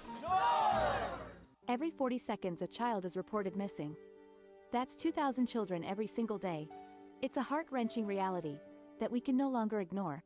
Find the Children is a non-profit organization dedicated to helping find missing kids. You can be a part of their mission by donating your unwanted vehicle, running or not. Call 1-800-294-0222. We guarantee that you will receive the maximum tax deduction. We provide fast, free pickup with 24-hour response. Call 1-800-294-0222. Find the Children provides crucial resources to help find missing children and educational materials to teach kids how to recognize and avoid predators. Our recovery programs have a proven track record of reuniting kids with their families. It's time to act. Donate your unwanted or unused car. Help us build a world where every child is safe. Pick up the phone and call 1-800-294-0222. Together, we can bring these kids home safely. This advertisement was paid for in partnership with Cars R Us and Find the Children. It's the Travis and DeMarco Show. Every weekday morning at 9 a.m. You got one shot. Too much pressure on me now. You're going to watch one shot you got, take a chance to throw. Oral Hershiser just dropped some Eminem lyrics. He did. Yeah, just so we're all on the same page there, that actually happened. So, one shot you got, take a chance to blow its opportunity. Whoa, it's once in a lifetime. Do it up. Okay, let's go. It's Trav and D-Farr. Back tomorrow morning after Greeny on LA's mega sports station, 710 ESPN. And it is Sedano Kap. Your Tuesday afternoon radio Tinder time. We'd like to play a TV theme, or how about just a legendary theme? We lost it back in 2000. Happy birthday to Charles Schulz. Of course, gave us the Peanuts comic strip. You can follow her at Lindsay Baseball on Twitter or Instagram. And don't forget about our sponsor, Tequila Mandala. Always swipe right on Tequila Mandala, founded in the city of Downey, just like me. Take it away, producer Lindsay. Great jam. Snoopy's my favorite. That's why I'm wearing my Vince Guaraldi. Snoopy. I'm wearing my Snoopy sweatshirt. Although I wear Snoopy sweatshirts almost every day. I see it, yeah. Got me some Snoopy Just socks. always puts you in a good mood. It's impossible to be in a bad mood. I don't think my kids have really discovered it yet. What? Like, I'd love to watch. Yeah, I mean, You gotta they're- watch the Thanksgiving special. with Right, them. right. That's what I was thinking. Maybe like if there's time.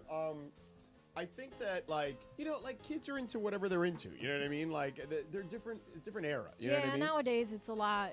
I mean, my kid loves Bluey. You know what I mean? Like he loves watching Bluey, and Bluey's pretty damn funny. I got to be honest with you. Bluey is great. Of all like the kid stuff that I've seen over the years, Bluey's right up there. Like I will legitimately laugh watching Bluey in the background. Like they'll say something on that show, and I will howl with laughter. Bluey's very funny. Peppa Pig is very funny. Oh, Peppa no, Pig is a little bit of a brat. she's I gotta too be much. honest with you. Yeah, But the Listen, show is funny. If The you- show is funny, but she's a brat. My sister stopped. We had to stop letting my nephew back when he was younger. We had to ban Peppa Pig and Caillou I because don't know Caillou. I'm not familiar with they had such bad attitudes. He started getting all like having this dude like. I guess like Peppa Pig would go to her grandma's and be like, "But Mother doesn't cut the crusts off that way. She cuts them differently." Yeah. And then it was She's like, a "No, brat. That's a good Peppa. Yeah, it is good. She's good at She's like a jerk. Millhouse. She's good at Peppa. Seriously, like you have a career in front of you, Lindsay. A voiceover actor. Voiceover Actress. actor, if you want this. It's funny you say that because I despise my voice. So you know, It would work for a cartoon. all right, if you say so. Yeah. Shout out Snoopy. by But the yeah, way. I love Bluey. Bluey and Bingo. I'm all in on Bluey and Bingo. Bingo. I've never heard of Bingo. Bingo is Bluey's sister. Oh, okay. Yeah. Yeah, I haven't watched my nephew, my younger nephew now. He's about 18 Yeah, he's too months. old for that. Yeah. no, yeah. my other one, he's 18 months. He's like growing into. He's too young for that. He's just growing out of Miss Rachel and into Bluey. He's starting to like Bluey's Bluey. good. Brian saw for his daughter, and they ended up getting one for himself. Yeah. A shirt, Bluey Hachimura. Oh, that's funny. That's Yeah, funny. and I think you know him, CJ Toldano.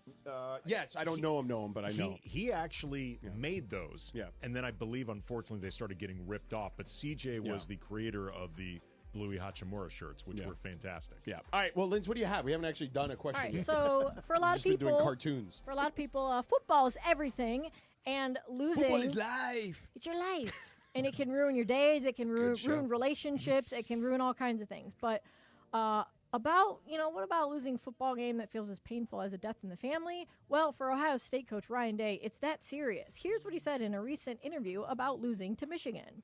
We know what's at stake. I mean, we've felt what it's like to not win this game, and it's bad. It's one of the worst things that's happened to me in my life, quite honestly.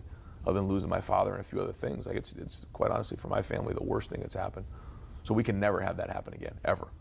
So here's what what is your question? Do you think he's serious? Like, Oh, what's the I think Twitter he's serious because, and you would know this because you grew up in within that rivalry. I think that, to your point, I think there are plenty of people that take sports way too serious. And I think because of that, it affects these guys' lives, and not just themselves. Like, I'll give you an example. Dan Mullen now works at ESPN. He's a head coach, was at the University of Florida, Mississippi State. And when he talks about and he's talked about this before, so I'm not like giving away government secrets. But like his experience as the head coach of the University of Florida went really poorly. And by the way, it wasn't like his record was all that bad, but it's one of those schools that feels like they should win every year and that kind of thing. And they didn't put up with 1 year of losing, and then he was out. And they didn't feel like, quote unquote, he recruited the right way or whatever it was, whatever their excuse was. I mean, his kids that 1 year they were losing, I mean, his poor kids were dealing with so much crap at school that it's ridiculous. So in a lot of these college towns particularly, like the head coach, if it's going bad, it's not just affecting you, it's affecting your family too. That's the thing. Like, whether Ryan Day truly eats, sleeps, breathes this rivalry or not is irrelevant. He needs to win it just for his own peace of mind. Correct. Because, like, his life will suck from losing this game. Well, if he loses, he's getting fired. Well, especially this year. Yeah. I mean, well, that's the other thing, right? His livelihood could literally be at stake this year because he's won all the things that you need to win except this one. You know what, right? though? Honestly, well, he doesn't have a national championship, does he? No. Right. He doesn't have that either. Right. If you lose that, I mean, he's been pretty close to everything else but those two things. If you lose that particular game enough times for Ohio State, I think I'd rather just get fired than have to keep living that experience over and over and the ramifications, because you'll get another job. Oh, no question. Yeah. Well, you can't lose 3 years in a row. Whoa. To Michigan. You can't. Well, I mean, listen, they're not good Look who's this year. applying pressure now. Yeah. I'm saying You're he's part gonna. of the problem. Yeah, Lindsay. you are part of the He's problem. gonna get fired if they No, go he is gonna get undefeated. fired. He's gonna get fired if they don't beat Michigan. Well, like, period. if they don't beat Michigan this year because Michigan's not very good, it could cost them a lot of things. Exactly. Yeah. Exactly. All right, what's next? All right. Last one here, so we can get out in time for Coach Herm. Yeah.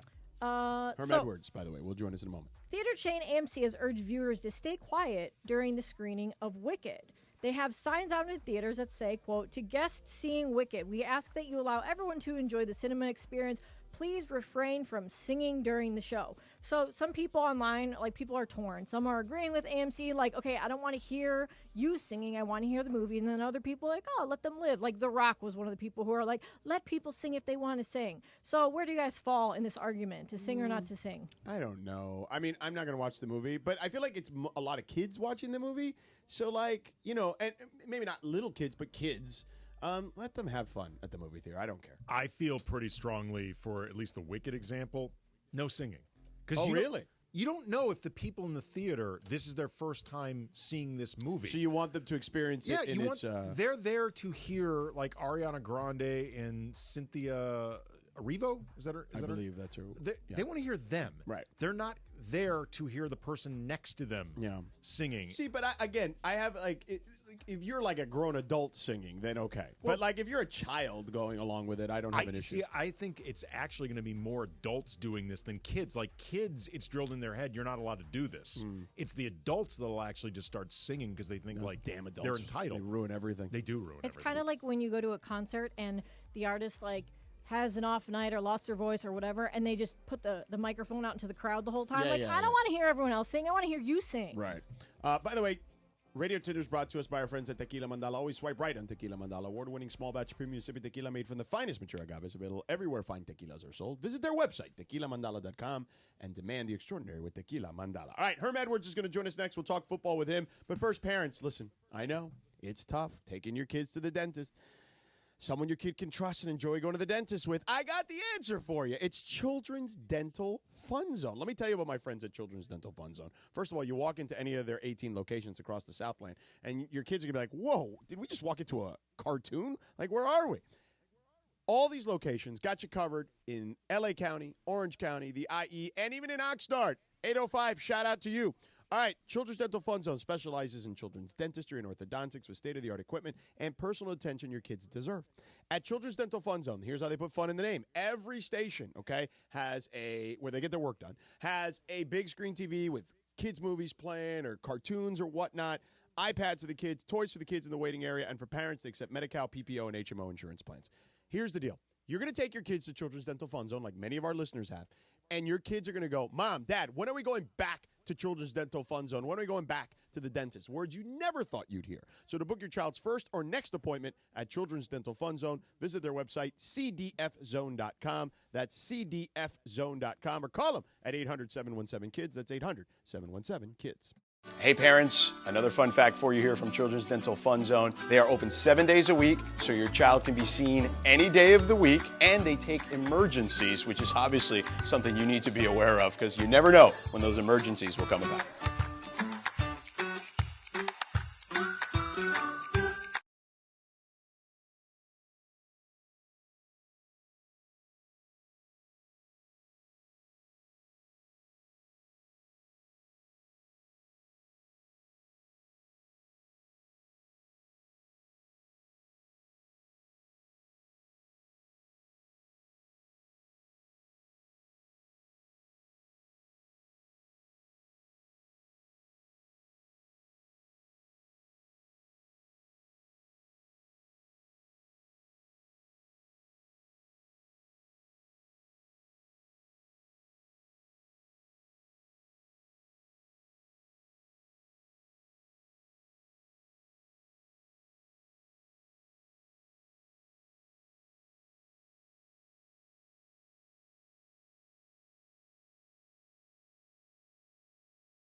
Donate your car today.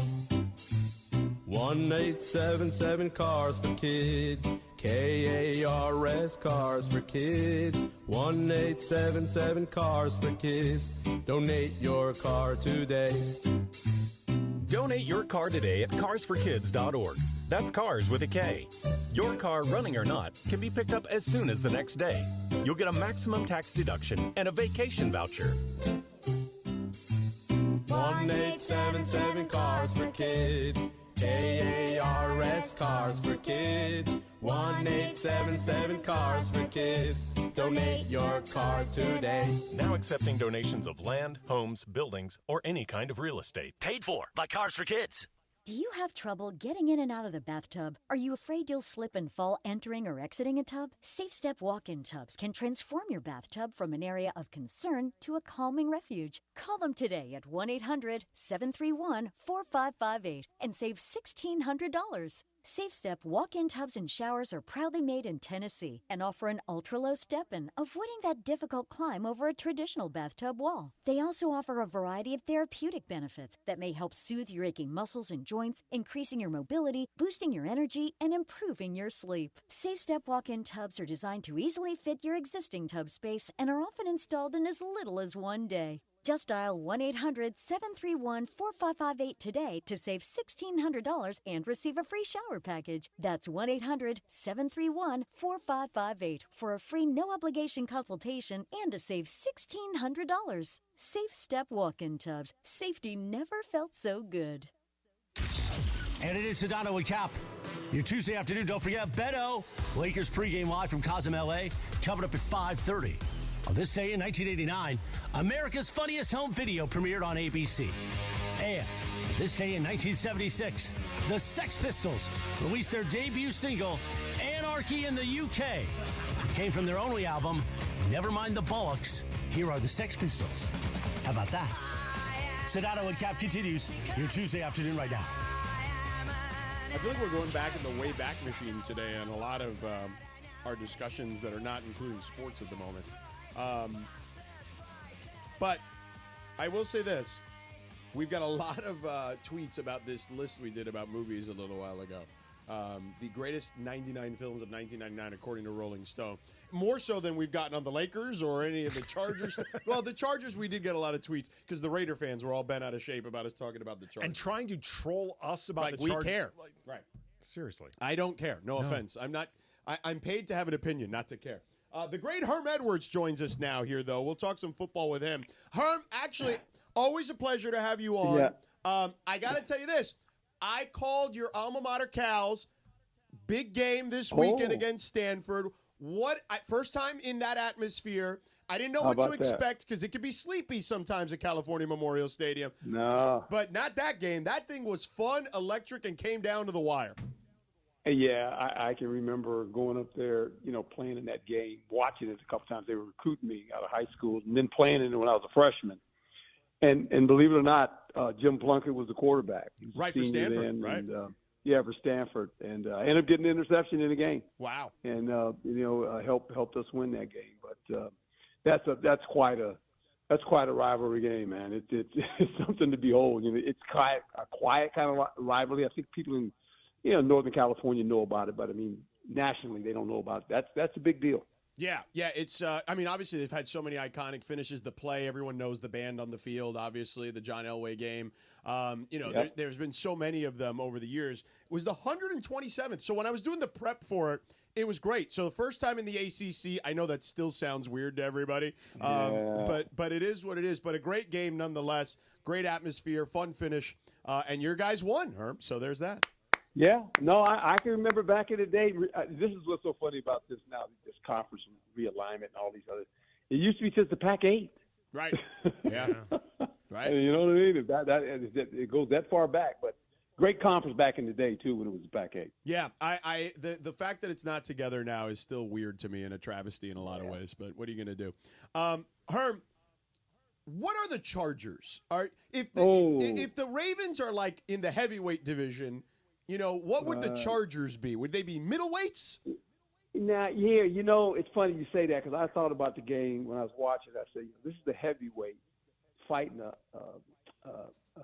a light heavyweight. Right. And that's how the game kind of went. The first half, the light heavyweight was in the game, but then the pounding, about the 8th round, and that's at halftime, that was Derrick Henry. It just warmed down. just physically just worn down. I mean, Coach Harbaugh's going to get this team in the playoffs, I do believe. The Chargers, they're going to get in the playoffs. I mean, just do the math. They got to win 3 more games.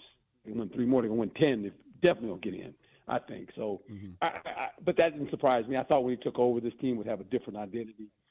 But you could tell the Ravens, they meant business last night, and after the second half, they just kind of pulled away from it. Herm, we've talked before about how Jim Harbaugh seems to have gotten really immediate buy-in from these Chargers really quickly. From your perspective as a coach, what's the key to getting your players on the same page, I should say, that quickly? Well, that they can trust you and you can relate to the players. And, players are funny because when they get a new head coach, players talk to players now. I mean, before you get there, they know who you are, even though you haven't coached them. Because any player you've ever played with, they're talking about, hey, what kind of guy is he? And the thing he gets is results, because whoever he's been, results happen quickly. And I think if you're the Chargers, you're sitting there going, oh, okay, well, we better know this. If we don't have no tough guys, they ain't going to be here because he's going to get them out. Quarterback is not going to be a lot on the quarterback's plate. He's not going to have to lift the team up. The run game and the offensive line will lift the team up. He's going to have to make some throws. He missed a couple last night. If he'd have made, it might have been a tighter game. But for the most part, that's how he's going to play. He's always going to have a good defense. And so that's how he plays. And I saw that when he was at Stanford. I saw it when he went to San Francisco and he had Colin Kaepernick. Everybody says, what is he doing with that guy? And he was kind of the first, RPO guy, to be quite honest. Right? Yeah. Right? Yeah. He was running him, and people were going, how does this work? And nobody could figure it out. I remember nobody was figuring it out. I said, man, he's RPO these guys to death, man. And played pretty good. And then obviously went to Michigan, and so he's been around, and he's a good coach. And he's fun, and the players like him. He can relate to the players. Herm, let me ask you about the NFC West. Who is good in the NFC West, Herm? That's a mess. Well, at one time you thought Arizona was. Mm-hmm. You thought if San Francisco could get well, but they're all beat up. I mean, they're just beat up. They're not even the same team. You thought Arizona was rolling, and then Seattle all of a sudden beat San Francisco and Arizona. And so now I'm looking at Seattle going, is Seattle going to win this thing? Now they got to play the Jets, in New York, which is they got to go across country. But I don't know. It's a hard conference to put your arms around. I think the Rams are good, but the Rams played a good team in Philadelphia.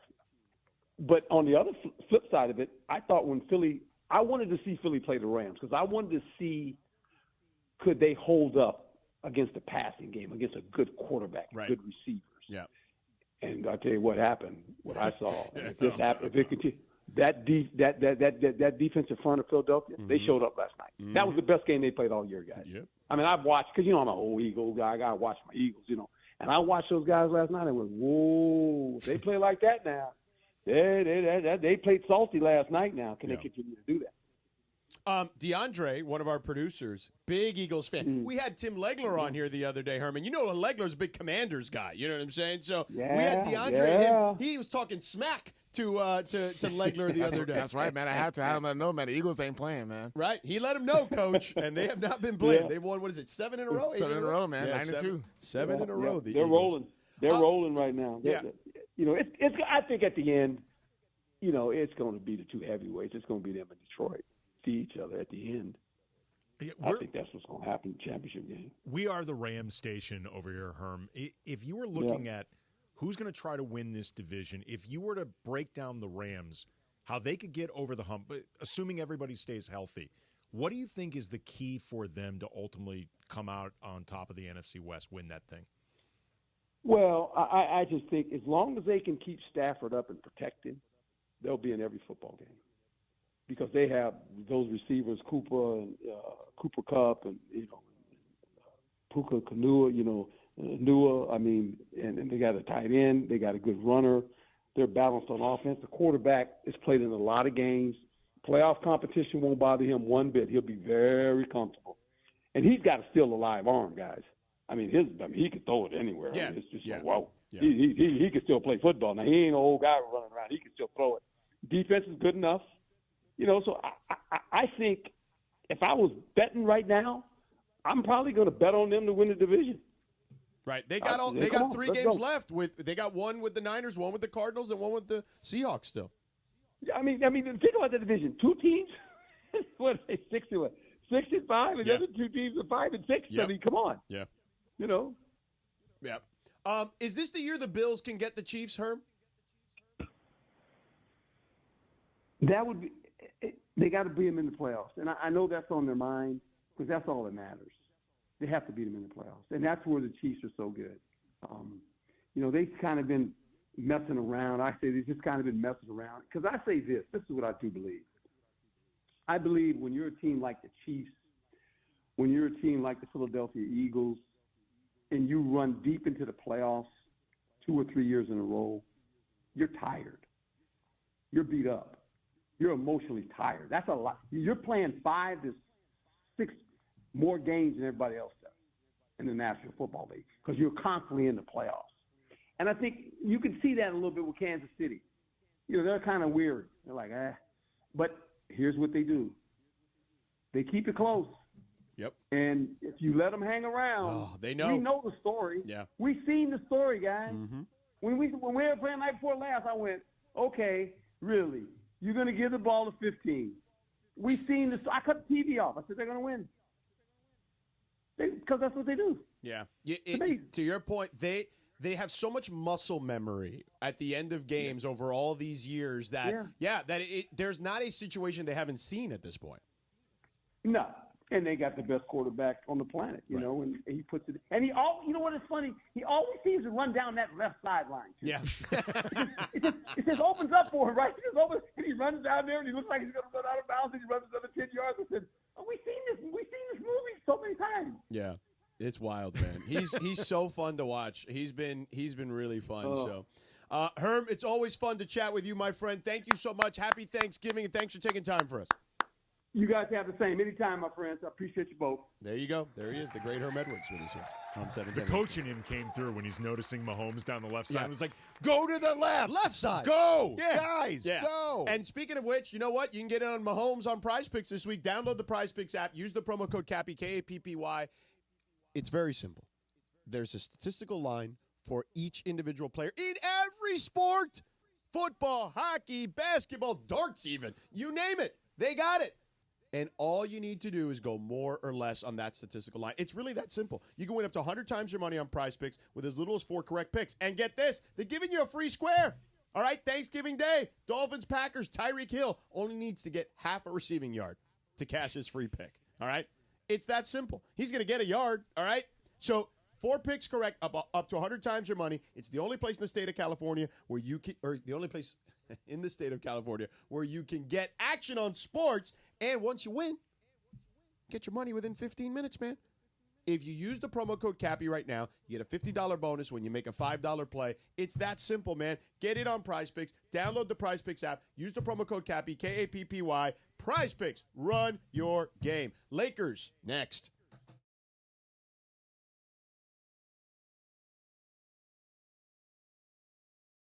Hey football fans, there is nothing sweeter than a cold glass of Stella Rosa and watching your team compete. But Stella Rosa wants to make it even sweeter and hook you up with the chance to win an experience to the biggest game of the college football season. You could win 2 tickets to the game, airfare, and a hotel for you and a friend. Head over to ESPNLADreamTicket.com to enter the Dream Ticket Sweepstakes presented by Stella Rosa, America's favorite semi-sweet, semi-sparkling wine. Please celebrate responsibly. Must be 21 or older to enter.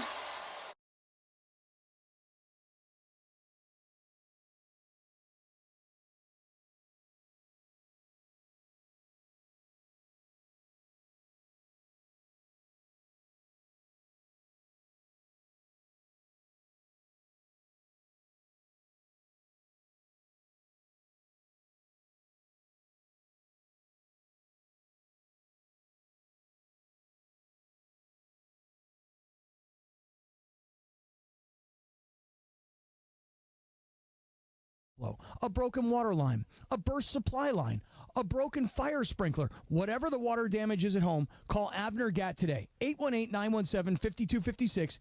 That's 818-917-5256. And you can go online to avnergatt.com. Hey guys, it's Sedano. At Los Angeles International Airport, changes are arriving daily to help reduce traffic, save travelers time, and transform the travel experience. The LAX economy parking structure is now open with thousands of smart parking spaces, as well as hundreds of EV charging stations. Modernized terminals have biometric gates for faster boarding, and in the future, the People Mover train will connect travelers to LA Metro. For more information, go to their website, flylax.com/transforming-LAX. That's flylax.com/transforming-LAX. 710 ESPN, your home for the 17-time world champion Lakers. KSPN Los Angeles, a good karma brands radio station. This is the city, Los Angeles, California. It's 5 p.m. in the Southland. Turn it up, man. Time to blow that 5 o'clock whistle with Sedano and Cappy. That's right, it's the 5 o'clock hour on Sedano and Cap. And it's time for 30 minutes non-stop. Sedano and Cap on 710 ESPN. With fun and frivolity, tomfoolery and hijinks, and Cappy doing his thing. Thanks to our friends at Real Father's Rights. Real Father's Rights, the father's rights attorney. Visit realfathersrights.com or call 951-482-7517. Let's do it, 5 o'clock in the Southland. 30 minutes of non-stop Sedano and Cap starts now. You ready for this? And time for the Real Father's Rights 5 o'clock hour on 710 ESPN. Let's do it, Jack. Beep-ba-da-bop. Doom-ba-dum-bum. Beep-ba-dum-bum. Doom-ba-da-bop. Boom-boom. Thanks to Herm Edwards for joining us there. Always a great guest. He is a lovely human being on top of that. Now, DeAndre, as an Eagles fan of a certain younger age, He has no idea Herm Edwards played for the Eagles. Did you? I did, actually. Oh, you did? Yeah, I have nothing but respect for Herm Because I was going Edwards. to ask, you don't know nothing about no Herm Edwards. I do, yeah. Okay. Yeah, I do. All right, good. Yeah. I thought, I would say, because Herm Edwards, I mean, obviously the most famous line as a head coach of the Jets was, "You play to win the game." So he was good. a good player, though, back in the He day. was a very good player. He was really He was good. a very good player in the 70s and I would say early 80s. Played, I was just looking through his pro football reference page. He played in an early 80s Eagles Super Bowl. Yeah, team. the 81, the Yep. Jaworski lost. Yep. You play to win the game. Hello? You play to win the game. And again, literally one of the nicest human beings you'll ever meet. I always love chatting with him. It's funny, when I spent those 3 years up there, while I didn't enjoy the living part of it, Nobody does. Yeah. Nobody does. Yeah, it's it's definitely not the most enjoyable time. I have managed especially for a kid who didn't grow up with snow. I have managed to somehow work with ESPN off and on, largely on, for over 20 years and never step foot in Bristol. I mean, you should go to the campus if you can get the chance. It's cool to see and be at and kind of, but after 3 years, the new car smell wears off. I have is what I'm somehow saying, never been to Bristol. No, it's cool to go. I even go back usually once every 18 months. I'll pop in, usually when the weather's nice. So yeah, I tend to pop in every once in a while. But I met so many nice people there over the years. Herm included. Tim Kirkchin is another guy, which is so nice. A lot of people. Ryan Clark. Just so many people. But anyway, let's talk Lakers here.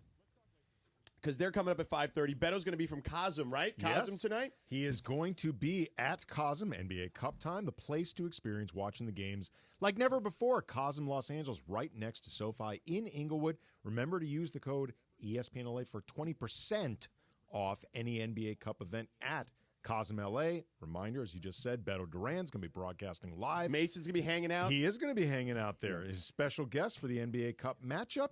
And maybe some other folks from the station as well win prizes. Watch the Purple and Gold tonight at Cosm, Los Angeles. There you have it. JJ Redick. We're about 20% through the season. How would you grade his work thus far? I would grade him probably somewhere between a B and a B+. Mm-hmm. I think he's done, if nothing else, a very good job of getting guys on the same page, getting buy-in quickly. And it's, I think, pretty apparent he is clear with these guys in terms of what he wants, how he wants it, why he wants it. And I think that's really important for guys. Yes, not everyone's going to like their role or like the offense, like the whatever, but what they really hate is when they don't get it. Right. when they're like, I don't understand why the F we're doing this. Right. And I feel like Reddick has done a good job making sure everybody understands what they're doing out there and why they're doing it. And he's negotiated a couple, bumps in the road over these first 20 games. But I feel like now we're at a place 15 games in where vibes aren't going to cut it anymore. Mm-hmm. Like, you're going to have to start really proving yourself on every level, and that includes J.J. Redick as a coach. Like, the new car smell is officially gone with J.J. Redick. That's it. Yeah, and I think the new car smell so far, it seems like from the player's perspective, has been good, but it smells like a car now. Yeah, I would say this too, is that usually the NBA, there is usually a shift after 20 games because a lot of coaches, particularly the veteran ones, will try some stuff the first 20 games. They're looking at different looks, different rotations, different coverages, all sorts of things that they probably won't use. However, they'd like to see what it looks like because maybe they will use it. You know what I mean? And they're like, let me just throw this up against the wall early in the season a few times just to see if it works. And then people start to hone in on what they want, rotation-wise, scheme-wise, et cetera, et cetera, et cetera. So I am curious to see how the Lakers and JJ, in essence, also perform after some of that tightening up. Okay. Now, some of it is out of people's controls and teams' controls with injuries and whatnot. But I think that the experimentation phase, as I like to call it, of the NBA season, for the most part, is over after the first 20 games. Well, there's also, too, like we've reached a place now where teams early in the season didn't really know what to expect from a J.J. Redick offense, a J.J. Redick defense, because there was no template. Right. Everybody was learning this in real time. By now, coaches that are more experienced than Redick are going to be able to adjust, and we get to this place, and I always find this interesting with rookie players and now rookie coach. How do you adjust to the adjustments? Correct. Because everybody J.J. Redick is going to go up against in the entire league is more experienced than him. Right. At doing this stuff. Yes. So how does he adjust? Right. So I am genuinely curious to see what the next 20 games look like beyond that. Because I think that is kind of the threshold for me, is that after that first 20, what does the next 20 look like? And then the next 20, right? Because that's usually when teams are at their peak, games 40 or 40 to 60, right? That's when I think most teams are peaking for real. And then, as the season starts to wind down, 60 to 82, like I think there's some tapering of things and some more kind of strategic stuff on managing guys or whatever. But 40 to 60, that's like we're revved. The engines are revved. You know what I'm saying? So I am curious to see the next 40 games, but 20 at a time, and see how they perform. And then obviously after that, it's the playoffs, right? Yep. Like what are you going to do when teams have multiple days to prepare? Right. And first, we got to make sure the Lakers are in the playoffs because the West is just But that's brutal. a win to me if they're in the top 6. Oh, huge win. Yeah. Just for them to avoid the mad dash that is the last few seasons where post-All-Star break, they've had to play like 700 basketball just to make sure they get into the play. And no matter what you've thought of these first 16 games and some of the weaknesses we've seen, the disappointment second half against Denver, the loss that they had against the Pistons, stuff like that, the fact that they are 10-6 and just giving themselves so far a cushion in terms of the rest of the season and hopefully avoiding that dash is massive. Yeah, I would agree. Just the start being like above 500 has been nice. Yeah, I mean, right? It just feels like, hey, we're kind of like, we're watching the season. We're kind of easing into it. We don't have to be like, oh my God, the sky is falling. Well, dude, the space right now between the Lakers, currently tied for the 4 seed as far as winning percentage, are tied with the Memphis Grizzlies 4-5. Right. And the Timberwolves at 11 is 2 games. Yes. Like the West is so hard. Right. Right. So really, really difficult. Yeah. So I am genuinely curious though of like what the next few months will look like. But look, this week, as we talked about, is going to be really difficult. They got the Suns at full strength today in theory. San Antonio's playing much better basketball. Wemby's back. Chris Paul has been a really good player for them. Harrison Barnes has just been won fantastic. Player yes. of the Week. Yeah, he's been I fantastic. think he's the oldest player to like win it for the first time. Yeah. They made two really smart additions with arguably the youngest team in the sport, bringing two guys in. One who, in Chris Paul, say what you want about him. I know some guys, he rubs them the wrong way eventually. But it's funny, you talk to the Oklahoma City Thunder. Remember when he was on that team? Yep. Those guys all credit him with their ability to play the way they play now. No, actually, I remember at the time talking with somebody who was close to that situation, would know. And that person told me, Chris is happy here. Yeah. Like, he's not looking to get traded. He likes these guys. He knows they're serious. The Thunder, I mean, you know this. They're an incredibly well-run organization. Yeah. Like, they're just really, really well-run. Spurs are the same way, too. Like, Stephon Castle has been terrific really good for them. They're a really good team. And then Friday and then against the Thunder. Right. And there's no Chet, but Hartenstein's back, and that's a big deal just for the AD of it all. Yeah.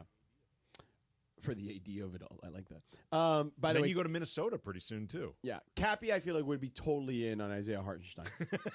Like, he'd be like, yo, I got to use my prize picks. He's a heart and soul guy. Yeah, heart and soul guy. He is a heart and soul guy. All right. Coming up next. Oh, we're doing a combo, basically? Well, we don't have a break, so coming up next, speaking of heart and soul guys, Beto's there. Oh, Beto's here? Yeah, he just popped on. So, He's at a Hola, ¿cómo estás? Good. Why are you wearing a hat, man? What happened? I don't know. I just felt like wearing a hat. What's that about? Well, no, because I've never seen George wear a hat. That's not true. Especially not in studio. Yeah, I've worn one before. I just feel like wearing a hat really? today. Oh, is it from Terranea, like Bergman's? No, I got this at a bar, actually. Somebody gave it to me. I was, I like the crown thing that it had on it. Do you know what it represents? I've been wondering that this whole time. No, it's just a logo for a bar. Okay. Nice. And I was at this bar. So I made a pit stop. A couple weeks ago, I was at Wake Forest for a Friday night game against Cal.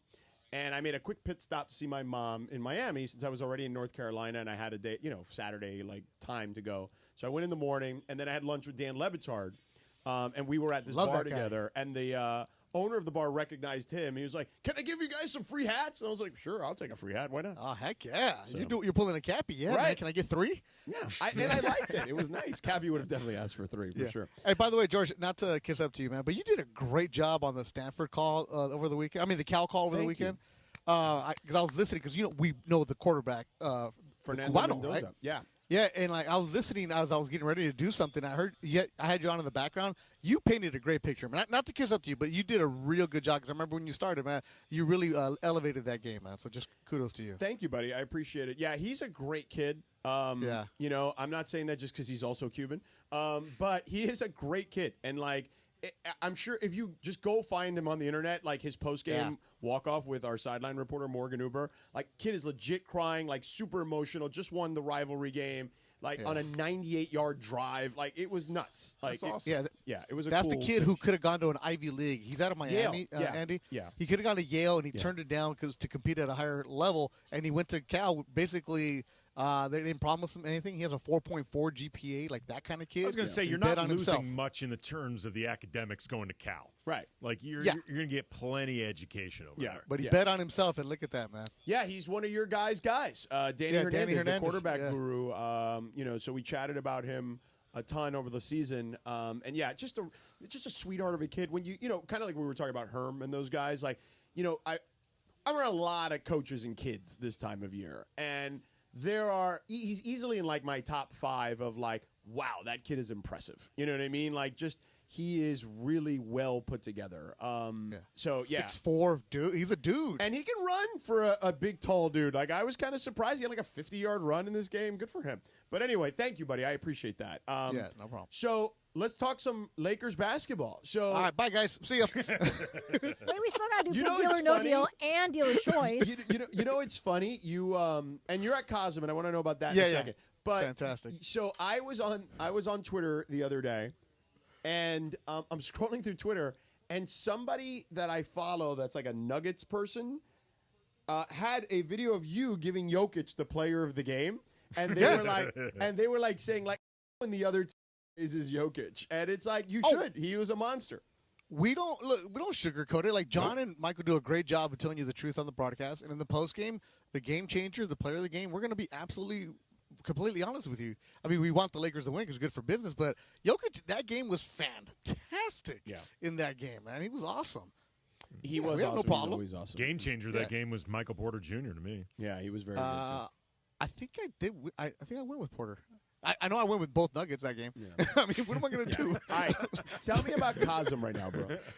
All right, so right now I'm watching the Maui Invitation. They just showed Dan Shulman and Jay Billis in their best Aloha gear. Yeah, so Jason Richardson's son, Andy pointed this out, is on Michigan State right now. Yeah, that dude's a baller out of Vegas. That kid was good. Beto, To see him in the I the feel circuit. so ancient, man. Yeah, I feel old. so We're washed old. as hell, man. Oh, there's more coming up. There's a couple of high school. Elijah Arena Gilbert's kid. Yeah. And Taj Ariza. Trevor's kid. Son. Yeah. Trevor's kid is that those two are going back and forth in the city section for Chatsworth and Westchester. I need a little Maui Invitational in my life. Like, seriously. You know, you really do. How did you not get in on this? You know. No, but that's a college basketball thing. Yeah, I don't but do, still. I don't do college I basketball. feel like there's something you could, you know. I got to do. stop somewhere. You know what I'm saying? Like, I mean, I can't. Listen. I'd love to. I mean, and you don't have to sell me or twist my arm to go to Hawaii. You know what I mean? So it's like it is. Yeah, the Lahaina game, you know, when Chaminade upset somebody, no problem, man. You got to get that. Remember when Keith Jackson, the late great, would do the Jeep Eagle Aloha Bowl? He'd always started with Melikaliki Maka. Yeah. He'd always have Hawaii in the Aloha Bowl. Yeah. Come on now. Yeah. I was supposed to do the Hawaii Bowl a couple years ago, but then my schedule changed and I couldn't do it. It was kind of a bummer. But I have. But Cosmo is great. There's Laker fans coming through. Yeah. Mason's supposed to show up. BC's supposed to show up. Right. It's a great setup, man. Right next to SoFi. It looks awesome. Like it really does look incredible. And I've heard that not only the setup is incredible, but like the fact it gets pretty packed and like people get into it when they're watching the games because they feel like they're literally at the games. Yeah, so they call it. That's the dome where the video board that we've seen that all over TV. That they have the World Series and all that other stuff. But the hall, which is essentially just a sports book, a sports bar on steroids, is fantastic because they're not TVs. It's all display right now, so the quality is even better than you can think of. So I'm watching that. I got some Monday Night Football going on. I got everything else you can think of. A lot of gambling on here. So we're gonna do the pre and post here. It'll be fun. And then I haven't had the food yet, but they keep telling me the food is killer. Yeah. Funchy, what do you got to say about Funchy today? He's sitting in the other room, or he's standing in the other room right now. He's got a coffee in his hands. What do you have to say about Funchy today? I miss him, man. Funch is awesome. We have a great time, and I was told today to be nice to Funch because he's. I'm here. He's not in the you know. So I'm gonna be nice to Funch, but he's great. And I will tell you this though, George. You know this when you do these shows a lot by yourself on the road and nobody's around you. But What is this nice guy, that impression that you're putting on for these people here, Beto? Yeah, look at that. Wow. What is this? Wow. I wasn't even. He was I saying wasn't nice even things done. about you, Funchy. I know, but you should see behind closed doors what he says about me. Oh yeah, just go to my Instagram. Just go to my Instagram. You'll see me butcher that kid. Oh, I but see no, it. was gonna That's why say- I asked, yeah. Yeah, when you're here by yourself, George, you feel naked. Like you don't know what to do. And Funchy really is your security blanket, and I miss him right now. So I don't know how You're good his the pregame's going to blankie, be. bro. Oh, you're his Yeah. binky. Get out. Yeah, but you don't forget you, fool. Yeah. How does fake Funchy feel about all Yeah, that? I know some of all this niceness that Beto's doing to me. You don't know nothing about behind closed doors, man. I will never get tired of fake Funchy. No, it's delightful. Never. Hey, George, did DeAndre tell you what I let him do on Saturday? No. He sat in on a segment for. Oh yeah, he postgame. did post Let's game go. I did. And he, The host of because, in the you know, two Dave on chair. the In the postgame. two I love chair. it. Yeah. I took him out of the kids in the back room, and I had him in the actual studio. You put him I at was the in adult there. table. There you I go. was Right at the before adult Thanksgiving. Yeah. Hey, DeAndre, what's up with that microphone though? Oh. Hey, look, man. Whatever is going on in that microphone, I stay away from. It's disgusting. I'm staying away from it, man. It's disgusting. It is. Why do you It's think the we bring Cappy phone. these every day? We bring our little. Yeah, but DeAndre did a great job breaking down the Lakers, and it was fun, man. I mean, Saturday night, the people who were calling, we had a weirdo named Dead Meow. We had to hang up on him. Yeah, that guy. Troll.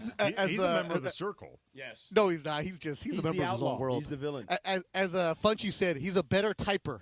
A better typer than a better Keyboard propeller. warrior. Yes. Funchy. Keyboard warrior. Yes. Keyboard Love him, man. I love him. Keyboard Salty warriors. Funchy. I do love a good salty Funchy. Like, by the way, that should be like a dessert.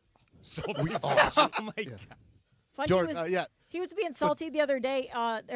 We had a bunch of people here that were like, I don't know, they were like hanging out after their shift. It was like interns or old interns and stuff. And I was trying to get something done, and Funchy was like, go back there and say something to them. They're scared of you.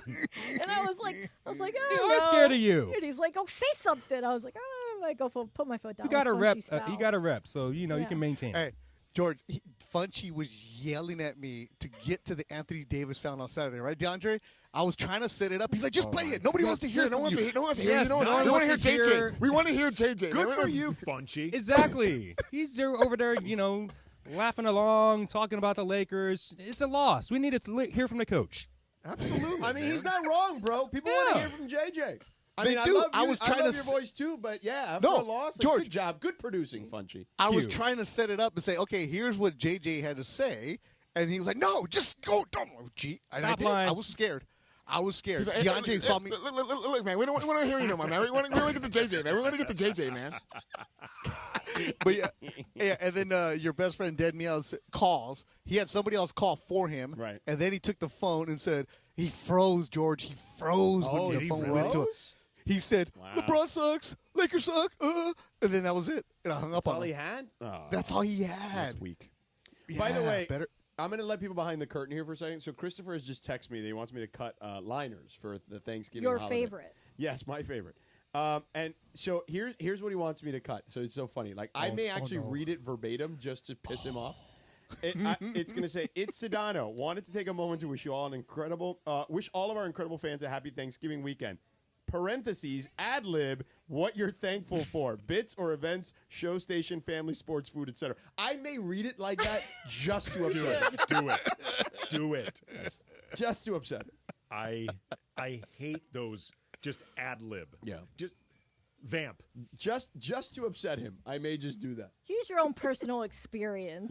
Yeah. I know. I hate that when it's like not anything here, obviously, but it's like I've never used it. I don't know what this is. Like, I have no personal experience with this. Yeah. None. Yeah. Tell me what to say. Right. Give me a script. What would you like to hear, sponsor? I'm here to make you happy. Help me help you. Exactly. Yeah. How much hash do you think Cappy's had in Amsterdam this week? Oh my, that's right. Take the not too much. Take he's got the too more many than, kids not with the him. less than. With that one. Not He's got too many much kids to the with him. kids? Oh, come on. No, because he's got all 5, right? 4, yes. Oh, whatever. I think one of them might be like, "Dad, calm down." Dude, those kids are taking care of him. It's not the other way around. They're chaperoning Cappy. I would agree. Was it a weekend at Bernie's? They got him rolling around? Yeah, pretty much. Yes. Weekend at Cappy's. Yes. The Cappy cast is all sad. Man. I mean, what are they doing? Is the Cappy cast just doing the shows without him?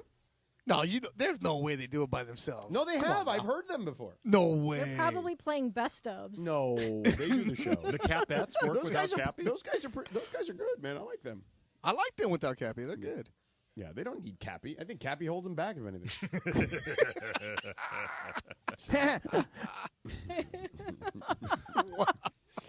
Wow, you guys are bad. What do you got? So, all right, Beto. Yep. So you're going to be at Cosm. We're here. Pre, half, and post, right? Everything's I'm here. here. I'm on the And the Funchy. second floor. Second floor. We're up here. They're starting to let people in. It's hard to explain because it's just so big and it's awesome. Yeah. Remember the Nationals back in the day, the sports bars, like times 10. You know Right. how big and cool it is. So That's awesome. It's just the screens are all over the place. They're fantastic. So I haven't tried the food yet, but I need to. But it's gonna be good. It's gonna be a lot of Laker fans are coming through right next to SoFi. A lot of purple, but it's gonna be a good game, especially with Kevin Durant Yeah, back. those and guys are Beal. back. KD and Beal. Yeah. So it should And be Jackson good. Hayes. Jackson Hayes. I mean, is not in back. the same category, but yeah, he is back as Yeah. well. Yes, there is. that. Period. Oh, and Yes. Jackson Hayes. Yes. Yeah, I'm pretty sure that your Yes. YouTube component gets a lot of that. Yeah. Hey, I finally met David Locke the other day, Andy. Oh, he's a good dude. Yeah, real good dude. Locked On. I didn't know he was locked on. Locked On guy. He created the Utah Locked On Jazz Net- guy. Yeah. Yeah, he created the Locked On Network. Yeah. What are we doing here? We're working for everybody else. Everybody else coming to $1 million ideas like Cappy, and we're. I know. What are we doing? Yeah. Hanging Let's out come with up with our folks. own thing. No, you're fine, bro. The You Beto got too many pass. games. No, Beto and I need to come up with our thing. You're fine. Yeah, doing you're great. fine, George. You got enough games for everybody. Where you at this week? I am at Wake Forest, Duke Wake Forest. They love you. You just moved to Raleigh, right? Why not? I would consider a second home later in life in Raleigh. It's actually very mild in North Carolina weather-wise. Like there's very few places on the East Coast that are mild, is what I would call them, and that is one of the places that's mild. But maybe later in life, you know what I'm saying? Because I need a second home, and it would be cheaper to send the kids to those schools if I have a second home there. It's No, good Mateo's schools. got you, bro. Especially Mateo's Duke. not going to be. I mean, yeah, Duke no, ain't but- cheap, bro. You know what I'm saying? No, Bomentel's a monster. He's got the scholarships already. He's got the NILs coming through. There's no way that kid could I be should paying get him for an school. NIL now. Like he's eating me out of the house basically at this point. He's only a foot taller than everybody in kindergarten. Pretty much. Yeah, he's got that German blood through him that's running for sure. Kidding. There's no question. All right, Beto. All right, have a good show, buddy. Later, Beto. Bye. See ya. What's your dealer's choice before we get out of here? We got like 90 seconds. All right. On this day in 2003, a movie that I absolutely love was released, Bad Santa. Oh, it's with a great Billy Bob movie. Thornton, It is a John great movie. Ritter, Yeah. Lauren Graham. Yeah. It is so funny. And also, Billy Bob Thornton was a guest twice on the old Kamenetsky Brothers ESPN LA podcast. He was Oh, awesome. I thought it was on the Hoedown that I was on. No, not the Hoedown. damn. One of the million different incarnations of shows we've had. But he was fantastic, really funny, really nice both times. Bad Santa is... Was he wearing his necklace of blood from Angelina Jolie? Oh, Angelina No, Jolie. but we I bet did- she wore the necklace of We blood. did actually interview him. One of the times we had him on, he had just written like his memoir. Right. And we interviewed him about the book, and that stuff came up in the book. He was really, really great. And again, Bad Santa is so funny. Yeah, it's hilarious. If you've never seen it, you seen it, DeAndre? I've seen it. That's hilarious. Yeah, good for you, bud. All right, we're done here. Well, I'm just saying, the kid he's 25 years old. He hasn't seen a lot of movies, so I had to ask. Still ain't seen no Purple Rain. Hey, Nah, don't everyone's waste your telling me time. not to watch it. Don't waste your man. time on No Purple Rain, bro. Just like, watch like YouTube clips or something instead. All right, we're done here. Find out whether I really screw Christopher over with these reads after the show. Great job, Andy. Thank you for sitting in for Cappy. It's fun, man. Lindsay, great work. DeAndre, great work. Thank you to the Circle. Christopher, who's in tomorrow with me? Marcus. Oh, there you go. So Marcus Grant tomorrow. All right.